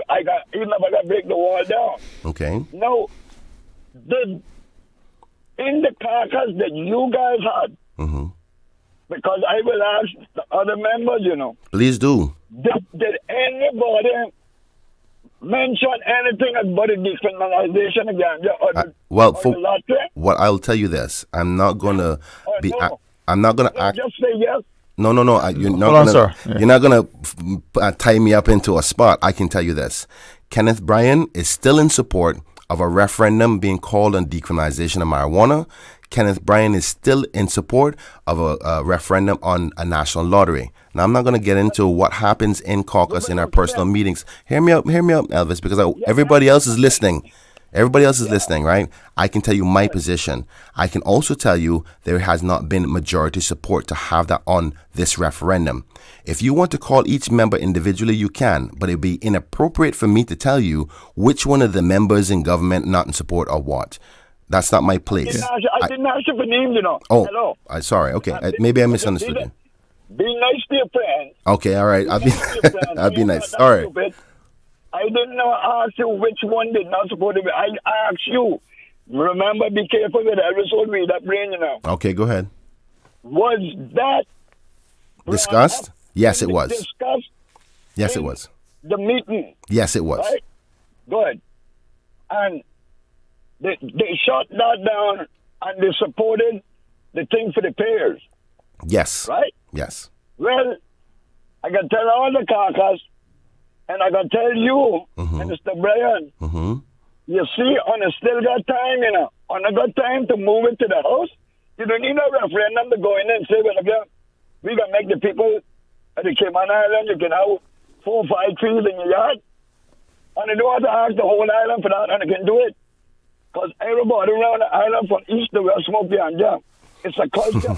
No, Minister Bryan, remember my team? No weed, no what? If Honor do something, Honor that is seated there now. Remember? If Honor don't do something, no. Remember, don't bring that for your next election ticket to say, well, I couldn't do it then because my cabinet didn't agree with it, and once I get back there, I will do this and that. Don't go there again. Okay. That is not to happen. Because, and another thing I can tell you now, because I like to hit it the nail on the head. I am asking over the radio now. Anybody that smoke marijuana, that got police liquor for marijuana, what against the closed pairs? Thank you very much. Well, maybe a discussion, it's okay. Listen, Dwayne, not to interrupt you, right? No, go ahead, sir. You have to respect Elvis's approach. He has an agenda, right? He wants to get his situation brought to the forefront. But he has a freedom of being able to push on all corners. I have to respect the democratic process, right? I mean, I don't know how much more truthful I can be and straightforward with him, but until that, you have to respect if majority of the members don't want that, then that's the way it is. Well, even a simple majority. Even if a simple majority. Yeah. So and there's maybe different reasons for the different purposes. So I respect my colleagues, and if, like, say for instance, if they wanted to have some weird piece of legislation and I say, no, the people of Georgetown Central don't want that, I'm going to stand firm, and I expect my colleagues to respect me. So he has to understand that I get his frustration, because this man has been consistent. One thing you're going to say, he's been consistent about this issue. And I would like to also see it resolved, because it takes up too much time of our thinking. Here is something that I would like us to consider, and you guide me. Yeah. Just based on just you, and for the listeners who didn't know, you'd invited that conversation with Mr. Elvis McKeever, and you facilitated that. So thanks. So people get a chance to see that ventilated in this sphere. Yeah. But you shared you were in favor of decriminalizing, not legalizing, right? Correct. I think Mr. Elvis wants it legalized. And for many people that want it legalized or who would want it decriminalized, even understanding the difference, what's the potential are the implications. Maybe we don't have sufficient education just about that alone. Maybe that's why some members are not willing to do it, right? And then what are the impact? What's the age limit? So maybe there's a conversation. So having that, you know, before legislation is even... Before legislation. We've been talking about it for some time. And I think that particularly in a world today where medicine is involved in the consumption of marijuana, we've had this conversation. You remember when Denny Warren fought very hard for the medical cannabis. We've been talking about that now for 10 years. So you can't talk about the medicine without talking about the effects of it and consumption of it. So the population isn't as uninformed as you think. No, not at all. So I think there's enough conscious people understanding about marijuana, about its consumption, and about the difference between decriminalization and legalization. Now, I think that I've heard Elvis speak many, many times before, and yes, he wants it legal, but I think I've heard him also accept that if I can get a decriminalization, I'll be satisfied, because there is that component. Now, I'll make it clear again, I'm not in support of legalization. I'm only in support of decriminalization. But if you cannot get the political will and support by way of majority of parliament, then the question continues to linger. I can only say what my position is, and that's simple. Yeah. At some point, I'll ask you, the difference by trying to be respectful of the fact that they got a break and I didn't take it. And they got calls. I'm so sorry. Let's go to the break. I apologize. No, that's not you, sir. I could have interrupted you. Yes. I didn't. All right, that's on me. We're going to pause, though, because we want to hear from our ministers and as well as our callers. Stay tuned. Accidents and illnesses can strike without warning. Ouch! When it comes to urgent care, every second counts. At Doctors Hospital, we have a dedicated team of experienced doctors and nursing staff available to you 24 hours a day, 7 days a week. Don't waste time in an overcrowded emergency room when you need urgent care. Whether it's a broken bone, a severe infection, or a sudden illness, trust in Doctors Hospital's unwavering dedication to providing the best immediate care. For complete urgent care when you need it the most, choose Doctors Hospital, located in Georgetown, 16 Middle Road. You deserve a unique vacation this year, one with easy non-stop flights from Cayman. Cayman Airways offers more non-stop flights to and from the Cayman Islands than any other airline. Now you can add Panama and Los Angeles to your travel bucket list. Skip the hassle of connecting flights. Panama is just a 2-hour non-stop flight from Cayman. And Los Angeles? Get there in less than 5 hours non-stop aboard Cayman Airways. Call 949-2311 or visit CaymanAirways.com to book your Los Angeles or Panama getaway today. Your dream home starts with a vision, and often inspiration is at the heart of that vision.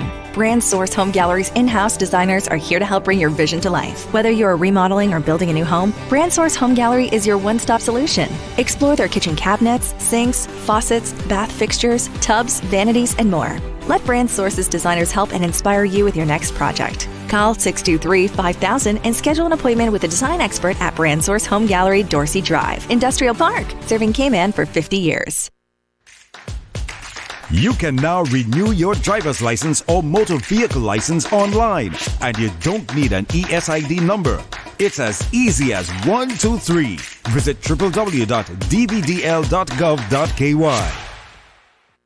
West Bay Pharmacy in Centennial Towers, a compounding story. I don't think people realize how pain creeps into your life. It has a way of robbing your strength. I really don't like taking prescription medication orally. West Bay Pharmacy in Centennial Towers. They understand. When it comes to compounded medication, it's personal. So whenever there's a problem with some medication or treatments that's not working right, then a physician will call me and say, hey, they're having bad side effects from this medication. Compounding Pain Cream changed the game. Made special for me. Significant pain relief in the form of a cream.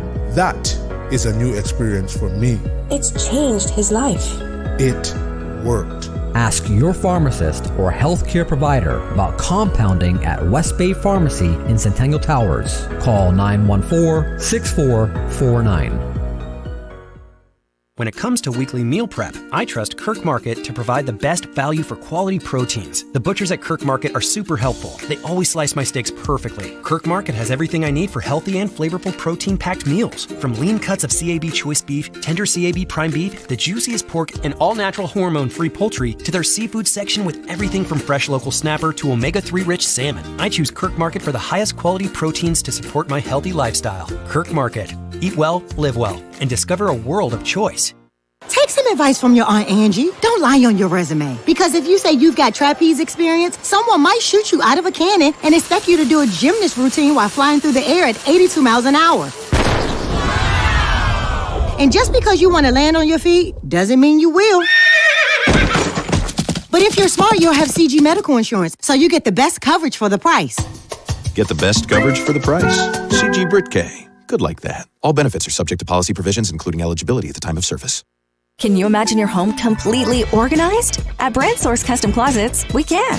We specialize in designing and building custom closets and storage units for any room in your home, including the garage. With tailored designs and custom LED lighting solutions to fit your lifestyle and budget. Our custom closets expert is committed to enhancing the value of your home with a solution that is uniquely yours. Visit our showroom or call 623-6774 to schedule a no-obligation appointment with our design expert. Brand Source Custom Closets, 209 Dorothy Drive, Industrial Park.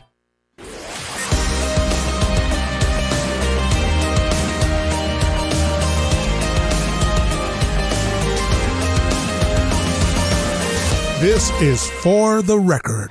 Hey, welcome back. And thanks very much for the opportunity to sit here and host on Mr. OC's behalf as we welcome Honorable Minister for Tourism and Ports, Mr. Brian. Thanks very much for sharing with us.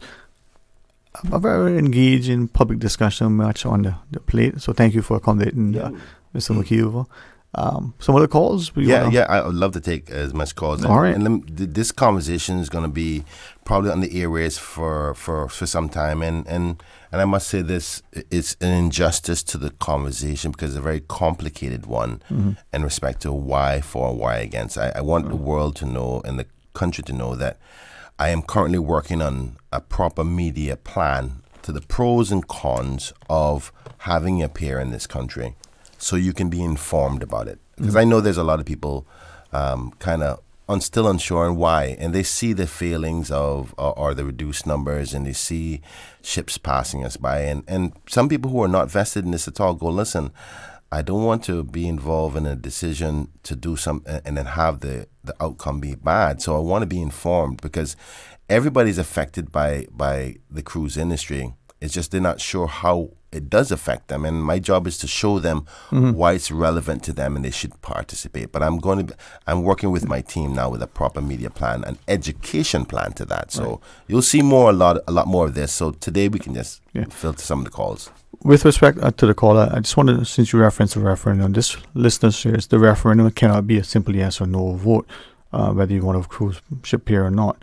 That's going to fail because there's enough reports that says yes, we need a new port, but the exact locations must be decided on and the people educated on the matter. So it can't be, yes or no. I disagree wholeheartedly, and I'm happy to tell you why after we call. Yeah. Okay, let's take the call, sir. In the studio, the Honorable Minister Brian. Hey, welcome. Thanks for calling. Hello. Hello. Good morning. Yes, sir. Good morning. Can I speak to Minister Mariam? I'm speaking here. I'm here. Can I speak to you after here 1 minute? Won't be long. I just can't do it right now, but we can do it. Leave a number? I can call you after. All right. My number is 928-1326. 928-1326? Yes, sir. Okay. And what's your name, sir? Melbourne Warren. Mr. Melbourne Warren? Yes, sir. Okay. All right. I'll call you after the show. Thank you for calling. Okay. Thank you, sir. Okay. All right. Thanks again. Just to the point that you raised there, they said that I think one of the point is that we cannot say yes or no to a peer without knowing where it's going to be. Yeah, and all of the things. So a simple yes or no. Are you sharing that we have a question? Simple yes or no. Do you want to? Yeah, because here's the thing, right? So I broke it down into about 4 to 5 parts, and I should have brought the notes as to that breakdown. But I fancy that a lot of people in this country are not opposed to a peer, because not a lot of people have been having good, strong arguments as to say that the reality of what was predicted to us, which is the numbers are going to decline, the ships are going to transition to bigger ones, and they're going to pass us by. Because we've seen evidence of it. It's like say, I don't believe that until you see evidence of it. So we've seen the evidence of it now since COVID. Because during COVID lockdown, what was happening is the industry was transitioning as they had planned to. And we are seeing that there is more of those ships projected to come online. Matter of fact, it's a good opportunity for me to go into the actual ship schedule that I said I was going to open up, but I can't seem to open up. And we do have some calls when you're ready, sir. Yeah. A number of calls.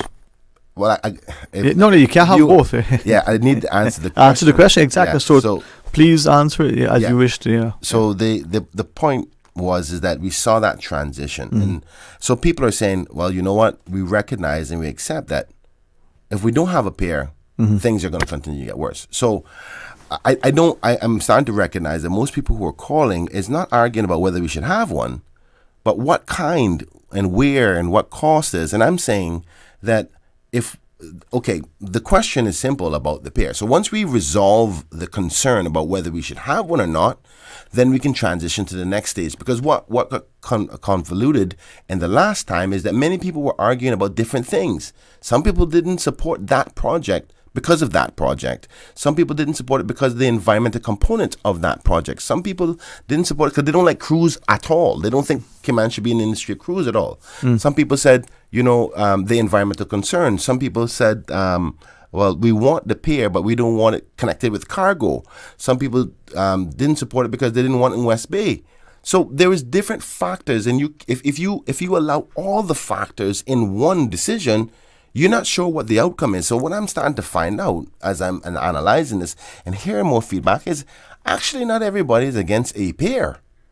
What they want to know is all the other factors. And I'm saying that let it be clear that it's not a pair that's the problem, but the other factors that along with it, whether it's the financing, whether it's the type of pair that you do, that they'll have a negative component, or the location. So I see you are thinking there, come on, give me feedback, because I want to hear it, because I'm not hearing anymore that it's actually against the pair, because you recognize that. Are you saying that we shouldn't have a pair? Your thoughts. You want my thoughts? Yeah. I'll happily share my thoughts with you. But my thoughts are, if you wish to speak, we'll listen. If not, we take some calls. All right, let's take the call first, and then we can answer it after. Yeah? You have it. All right. No, let's take this call. Is dialogue. It's important. All right. Well, thank you. Hey, welcome. Thanks for calling. Hey, Sterling. Morning to you and the minister. And to you, sir. How are you? Any better? I couldn't stand it. Good morning, sir. Morning to you both. Hope you and your families are all well. Sounds that way, anyway, Thank God, yes. I know we have so much things to deal with. It's not just one thing: tourism, the drug issue, the migration issue. You got tourism. There's just so much going on right now. Yeah, there's a lot. We can't afford to be distracted, right? Just because you have a handful of things that are on the agenda to deal with, and I probably can. I don't know how many other Caymanians feel this way, but obviously we can already tell what the main cause of all the rush development is. Whether it's to increase tourism, because this is what we're talking about, increasing tourism, right? Because we have built up a hunger for that industry by making migration and create a lot of demand for it, right? And we've not just taken people in temporary, we've taken them in permanently. And when our hard times, or we need to adjust according to these to avoid hard times, these people, as you mentioned on about transitioning, because I personally am one of those people that I feel like I can transition from any industry back and forth because I can count almost all of them that I have got involved with somehow, be it through my childhood to this day. But not every young Caymanian has had that opportunity. Some my age haven't had that opportunity either. They have had, the great opportunity to head off to college, to focus and experience that lifestyle. And, they brought it back here and hopefully they're all benefiting from it. But to transition, a lot of people that all of a sudden the world is requiring this amount of education, the robotics replacing the industry and all that. And now we have this population that we cannot adjust to, because if you cut off the extra 30,000, 40,000 people that are here that are not, say, populated by men, you could manage that small amount of people based on where tourism would fall back to, because our tourism product would still be about 10 times the amount necessary for that population.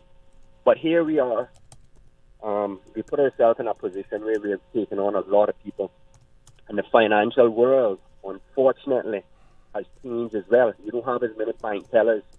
They don't need no front line. They're robots ready to replace it. Any day you want to step outside your office to protest, the only thing that's going to save you is probably your government. You know why? Because they'll step in and put something in place where that business or institution has to hire physical people.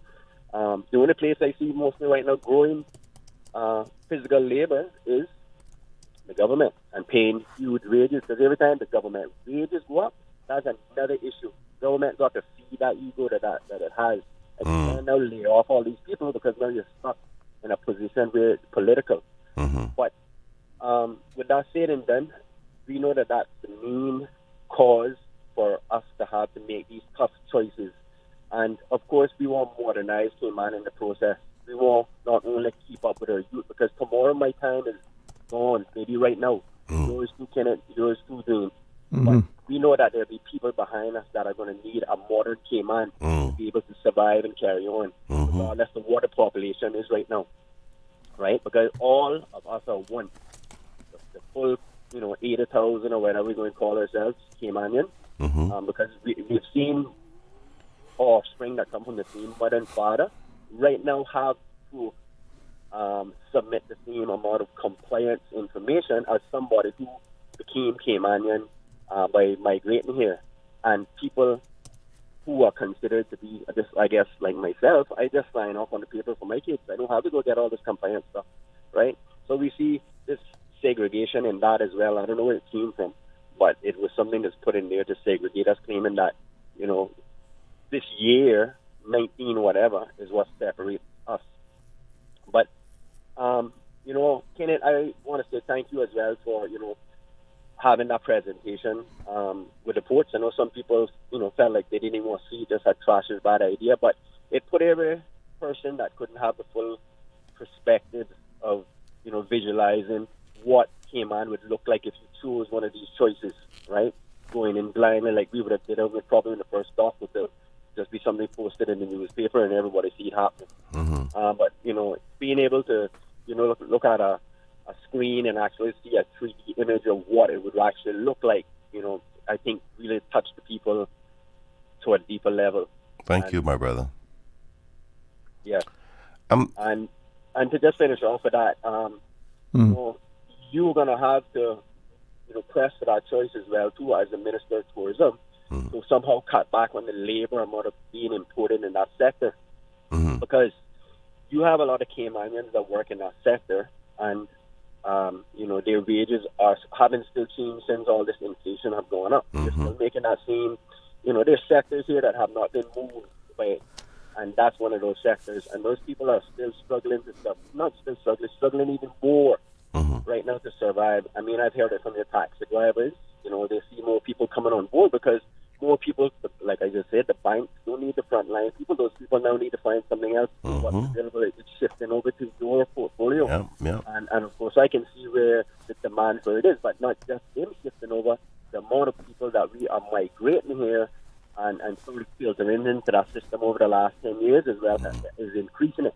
And it's going to increase more until we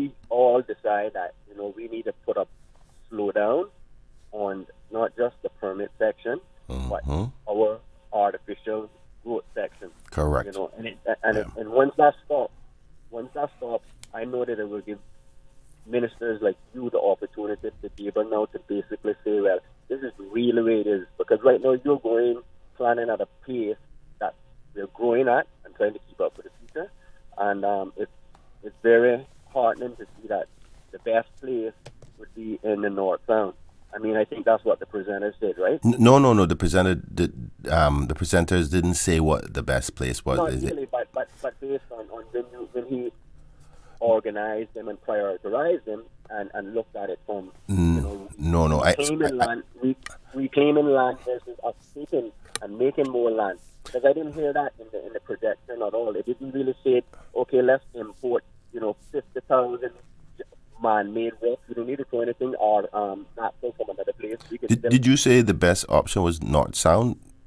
No, when they're talking about coming in through the north, I guess it'd be the northwest one, which would be coming through the north. I guess, yeah, through the data box. Well, it's important that because I don't want anybody to be left with a perception and I don't mean to correct you, right? But I think it's important that. No, but please do. Yeah, so the number of locations were presented, and they are trying to get their feedback from the public to give an analysis along with the other factors they have considered to then suggest the best location according to them, considering all factors: cost, location, traffic, development, public consultation, and then they'll recommend. But what I think that you may have saw, matter of fact, the North Sound one was one that was most pushed back against because nobody seemed to be in. But there was probably about 5% of people who would have said entertain the North Sound option, but that was one of the ones that was pushed back most. So I know it's not something that they said, oh, this is our preferred option, because they have not said that. No, but in the presentation, when he did his, let's call it an analysis of the best place to put it, it would be to bring it in through there and tie it into that area because it'd be a safer port. Now, of course, he did mention that the choices isn't in him. Oh, I see what you mean. You gotcha. Laying it out as to where the best location would be. Gotcha. I'm not saying anybody has picked the location. Okay. That area was considered number one, but because of... No, it was just number one on the first one on the list. Please don't mix up the priority. But I listened to the thing very carefully, and I'm saying no different, but if I was wrong with that, then I'll let you get a chance to talk. But I just want to move on. Okay, sorry. I just wanted about that. Yeah, of course.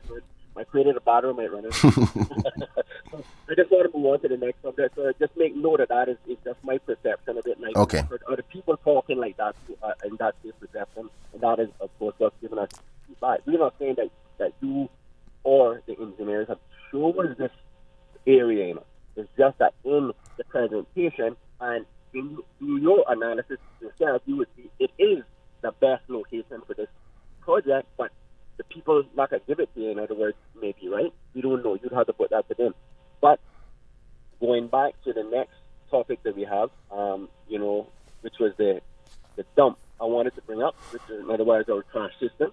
I know that we have turned down that project, and that is a project in itself that, government has an opportunity to basically transform that into a profitable business because all of our trash that we have is already paid for up front.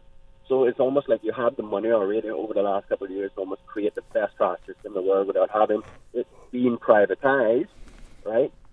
More have it, under some authority. But I was glad to see that there was some brakes pressed on it and that there's obviously, I understand it's not going to come back up again, but there's time to think more clearly about it. So that's what I just wanted my opinion on that one. Thank you.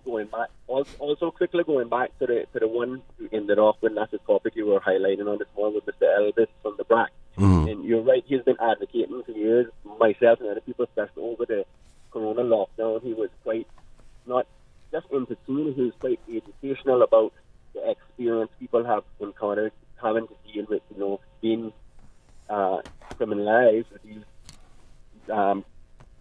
vegetation uses, be it marijuana or whatever they're caught with, right? The penalty they're paid from, and that's also broken down the whole Caymanian workforce as well, because a lot of Caymanians have gotten themselves caught up in it, and a lot of businesses use that to not hire them.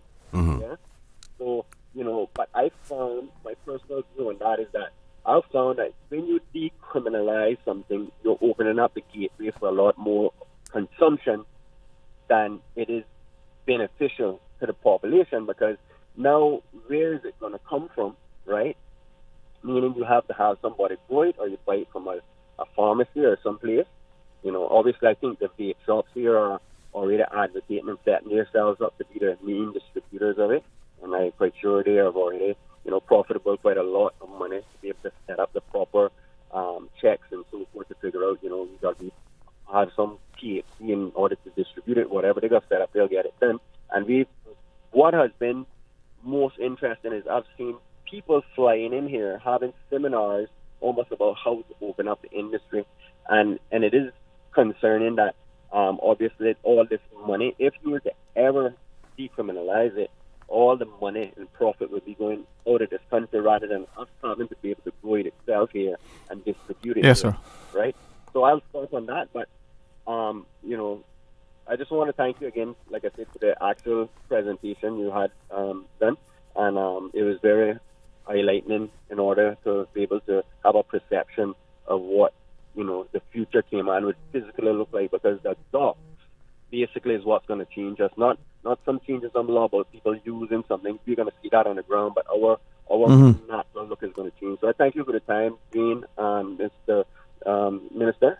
I want you both have a wonderful weekend, and you too. Let you all see you back on that. All right. Thanks very much. Thank you so much, Cole. Public respect to you, Mr. Minister. He's telling me we better take the final. Yeah, I just want to say because I don't forget it. Yes, sir. Thank you, caller.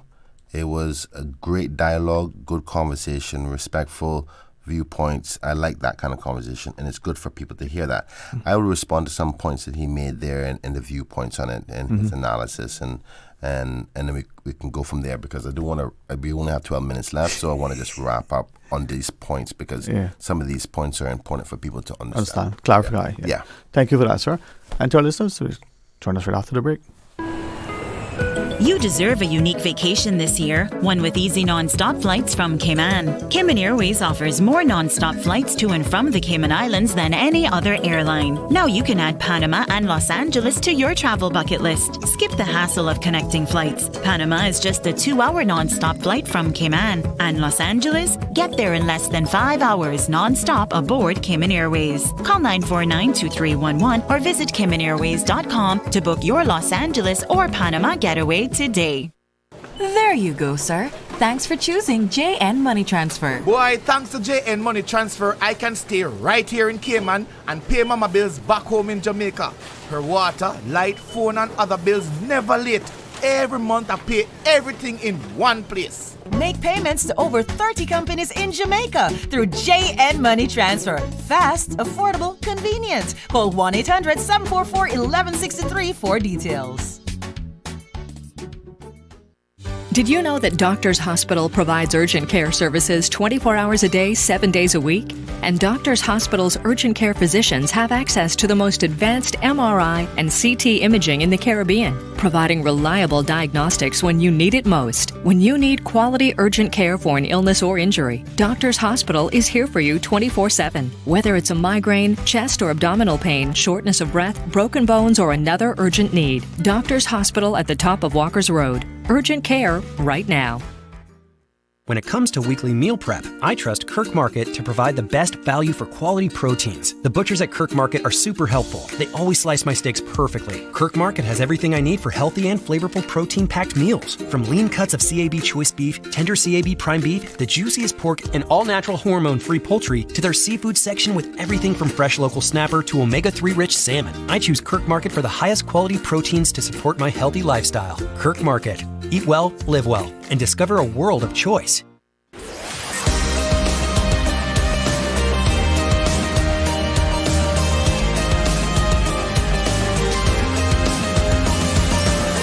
This is For the Record. Hey, welcome back, and thanks so much for joining us. And to the callers, with great respect, Honourable Minister, for your time and your patience. I mean, I recognize the advertiser's reach has been amazing, but sometimes the conversation is interject. So thank you for your understanding. The last caller, as you shared, had a good conversation, good dialogue.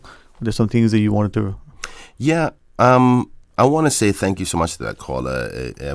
sometimes I wish I can get people like that in the room, because having the interaction back and forth is so good, because then it's like you're sitting in a conversation and you're hearing things back and forth. Because what we do is somebody will come on the show, they say their position, leave, and then another day you have another conversation, and you don't have the opportunity when you see the counter corrections, right? And the corrections to the information is where it helps people understand better. So I'm just going to try to add on or elucidate on opine on the topic of what he was saying. He made some points. He said that this is mainly about the increase in tourism.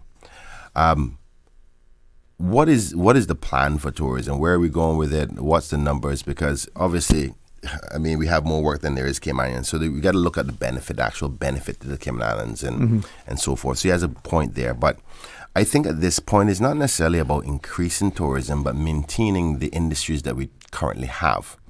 So when we talk about the cruise pier, people are like, well, we don't need any more. I said, no, I don't think we need any more cruise tourism either. What I want to do is ensure that we can maintain what we have, because people's livelihoods depend on it, right? I mean, you have, how many West Bayers you know who probably bought the grandfather land or took the grandfather land that they left from and said, boy, I'm going to take a loan out and buy 2 boats and start a little tour company. Their investments, their whole life, they've been in the industry for years, right? And if this industry shuts down, and the less people that are coming from a cruise perspective, more competition amongst the West Bayers, and then you go, well, when that business shuts down, right. But to your point too, right? Those same West Bayers to your reference, and many in the North Town in particular would say, well, we got so many out there who don't know what they're doing, who are not from here, who just messing up the place, right? In terms of the quality of the product or the poor quality that they're delivering, right? They're not making anything from it. So, as you said, how do we ensure that their investment... Perfect question. Thank you, because I know where you're going with that one. That's why I like the interaction, right? So when we were talking about the transition, that goes right into my next point. When you go and talk about the transition into the industry, the question is, who are we transitioning? What are we transitioning? Right? So hypothetically, the people say, no, we do not want a pier. And we also accept that there's going to be a continued decline over years or potentially next decade, but the numbers will slowly decline. We know that in the industry, in the cruise industry, there is Caymanians and there's non-Caymanian businesses, and there's Caymanians and non-Caymanian workers. Because I hear it all the time. What is foreigner? Who this company is? They just start up coming in this industry. You know what I mean? And I agree with them. Why are we inviting non-Caymanian workers and non-Caymanian owners? But you always remember now, they have to have a partner. So there's a Caymanian somewhere involved. So let's keep that in the back of our mind. But if we're talking about the transitioning, obviously why it's important to get the decision about whether we're going to have a pier or not is dependent upon whether we're going to have a decline or not. Because if you get a pier, then you can maintain the numbers. And the industry is stabilized. And you can manage it, right? But if you can't manage it and it declines, any government, forget about Kenneth. I'm gone, I've retired, or they voted me out, whichever one you want to think of it, I'm gone. But the government of that day now has to start to deal with the fallout of that decline. So how do you manage that? And you talk about planning for the future. This decision allows a government to plan for whatever the decision is, either way. So getting back to your point now, when you said some SPs say, well, boy, these people mashing up the quality of the product because they're coming in, they don't know what they're doing. Okay, the decision is a no, and the numbers decline. The government of the day needs to make sure they monitor the relevant industries and departments and authorities and laws to make sure that the people who leave first on that decline are not the Caymanians. So, for example, you have 100 boat operators. 25% of them are mainly workers from not Cayman, and mainly their investments are not Caymanian. So if you're going to have a decline by 25%, the government of the day has to make sure that their immigration policies, their policies about trade and business and all those things are keeping an eye on the economy to make sure that the people who leave first are the tightening of the immigration. You don't allow any more work permits in that area. So whenever somebody has to transition, You make sure it's the foreigners. Then you have to keep an eye on the companies. So if the companies are starting to, boy, I'm going to reduce down my numbers because the traffic is not so heavy, we're not making as much money. You got to keep an eye on a company that has 40 workers, 20 of them are Caymanian and 20 of them are not Caymanian. You notice there's a trend that the first people they go for and get rid of is who? Caymanians. So again, another way the government can plan. So if you see a decline, then you have to do what you have to do to mitigate the fallout. And how you do that is projecting the decline, the cultural behavior in the business practices, and the labor components associated with it so you can counteract the negative effects. So if I'm, like say for instance, the people have decided no, and I'm still in government and I say the decline is coming, I will be working with the labor minister to say, listen, we need to keep an eye on any layoffs. We have to keep a tight hand on any work permits within any other sectors, and making sure that the fallout of that decline doesn't affect Caymanians. So either way, you get the plan, you see. So it's not about directing them to say, vote for or against. I personally believe the country needs a peer, right, in order to stabilize the economy. But if you choose not to, the information of the direction is essential for planning. I know you're trying to say something. No. Thank you, and we can always chat. But from what you shared earlier, you've requested ESO to give some data to see where it is, right? Would having that data beforehand to see the impact of the industry, the employment, the opportunities, would that not be, as you shared, as informative or more as to whether or not we want a peer, knowing the impact of the industry, the employment, how many are in there? Yes, it is. It can tell you right now because there's a difference between the actuals and the projections. So we know what the industry is now. We know who's working there now. We can tell what the benefits are now. So that's a fact. Projections are the projected cause and effect of a projected decline. So that report I'm going to be waiting on to say, listen, don't listen to me. I'm not an economist. But I've asked people who are specialized in this, what would happen at the projected decline and what are those projected rates based on the information we have. So I'll share that with the people. But yes, we can talk about the benefits. So I know we're running out of time, but I'm going to have to throw this in. So people, people talk about the transition of persons from one industry to the other. And I wish it was just as simple as that, where it's just, okay, transition workers from cruise into stay over. That can be easy because technically speaking, we have the jobs there. Somebody would say, well, get rid of the work permit holders, put the Cayman in there. Argument done. No, it's not as simple as that. Because if we understand how our economy works, we're a consumption-based economy. We make our monies off of buying and selling services and goods. Now, people say, oh, your population of consumption is 85,000. No, it is not. It's actually closer to 2 million. Because when at our highest peak, we had 2-point-something million persons. And those as tourists, then plus whatever your population is, throughout the 365 days of the year. And the government will make revenues based on the consumption and services of those 2 million point something persons. So if you depend on revenue from consumption of goods, which you have to pay duties for, so your liquor, your cigarettes and cigars, your food, the gasoline, the taxi, and the tour operators use, and the boat operators use to take them around, the jewelry that they bring, but they don't really make any duties on jewelry, but so let's not. You create an infrastructure for that number of people. But you create, so you create an infrastructure, you create a business, you create an economy for 2 million people. And people see it as, oh, this is the island. But the economy is dependent on all of this traffic. Now, if we were to say, because in the best year that we had tourism, we had 1.5 million cruise passengers and 500,000 stay over. Let's just say, if we were in the absolute world, keep the 500 stay over, right? Get rid of all the cruise passengers. So cruise industry is done, shot, and gone. What do you think happens to the government's revenues if that 1.5 million cruise passengers are gone? Now it's down to just about 1 million. So we dropped by a third.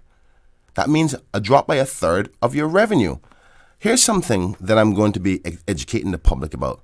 We're actually, for this first 6 months right now, behind by corrosive revenue, which is duty related, by $14 million. And I've had to say, guys, this has to have a connection to cruise, because you have less people importing the things that you need to consume. because you're not providing as many hamburgers, as many T-shirts, as many tour operators using fuel, as many gift shops, as many, all the elements of consumption that is related. Because, and this is where the economic analysis, and don't take my word for it, I'm not an economist, but I can bet you, based on the fact that most of our revenues come from, or not most, a lot of our revenues related to tourism come based on the consumption. So if we lose a lot of money as a result of lack of consumption, what does that revenue go to? It goes to things like your senior citizens. Your that's not how government utilize that part, right? But from your point on the consumption base, how do you speak to the perception that the cruise tourists on shore rarely consume much? Arguments from operators saying they don't buy much in the restaurants or the shops or the like.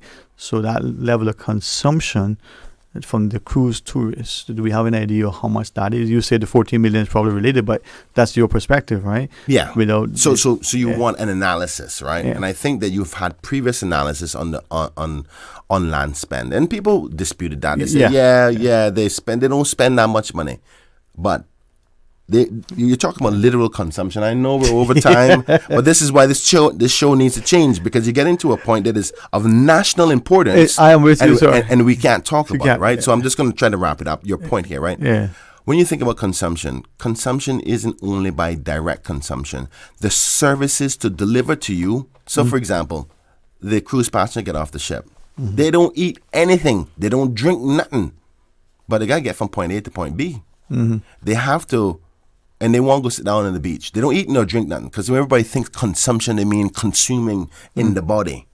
But you can consume a service, and that service takes you to do other things, materials, in order to deliver the service, which is also taxed by way of duty, which government uses the revenue for. Right. So think about it, Liz. I used this analogy yesterday, and I'll leave it here and promise to come back on to talk more about this economics from an economics perspective, right? Sure, yeah. We are like a big mall. But the mall are shops, and they buy loads of stuff and they sell it back. But we think that the population of people that are here are the buyers and sellers. No, it's our guest. And we take a little piece off of everything we buy and that we sell, whether it's goods or services. And if that number drops dramatically, remember now, I said that the highest point in our tourism was 1.5 for cruise. I'm not suggesting that we need that, because it was chaotic then. Oh. But if you get rid of that, expect that your duties and consumption is going to drop dramatically, and the revenue that we get from it will also drop, and that revenue we use for social services, scholarships for kids, for our road infrastructure, for our healthcare system, and the list goes on and on. So how much is that? And yes, we need a projection of what that loss could be. That's why it's important for us to present the pros and the cons. Now, I'm not suggesting we have 1.5 million, but I don't think anybody wants zero cruise passengers. Right. So in order for us to sustain that, we need to make that decision whether we want the wheels on the car in order to continue, and the pair is the wheels on the car. We don't have to have it, We don't have to have it. I don't want anybody to believe that I'm here pressuring it down your throat, because that's what the last government did, and I'm not doing that. I'm just saying my job is to inform you that each decision comes with consequences, and I want you to be as informed as you possibly can in order to make the decision. With that being said, I know we're over time. I thank the staff here as well as yourself for allowing me to expand on this. This topic is going to be very, very important. We're going to have to be speaking about it a lot more as we move forward in this discussion. I appreciate it. God bless you. Have a wonderful weekend.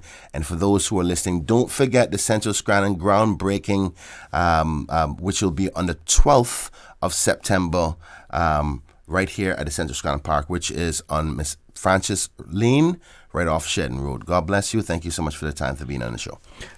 Honorable Minister, thank you for sharing, and to the many callers for contributing. And Monday, I think I'm invited back to host. So let's see if I can improve on that. I'd be happy to be there with you if you want. Talk Today is coming up after the midday news, and that's that.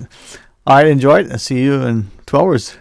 For the record, proudly brought to you by Brand Source Home Gallery, inspiring luxury, and JN Money. From abroad to yard. Fast, affordable, convenient. Doctors Hospital. Peace of mind is important when life happens. Doctors Hospital, always there for you. Call 949-6066. And Cayman Airways. Call them on 949-2311 to book your nonstop flights to Los Angeles and Panama. And Kirk Market. Experience a world of choice. This is the People's Radio Station.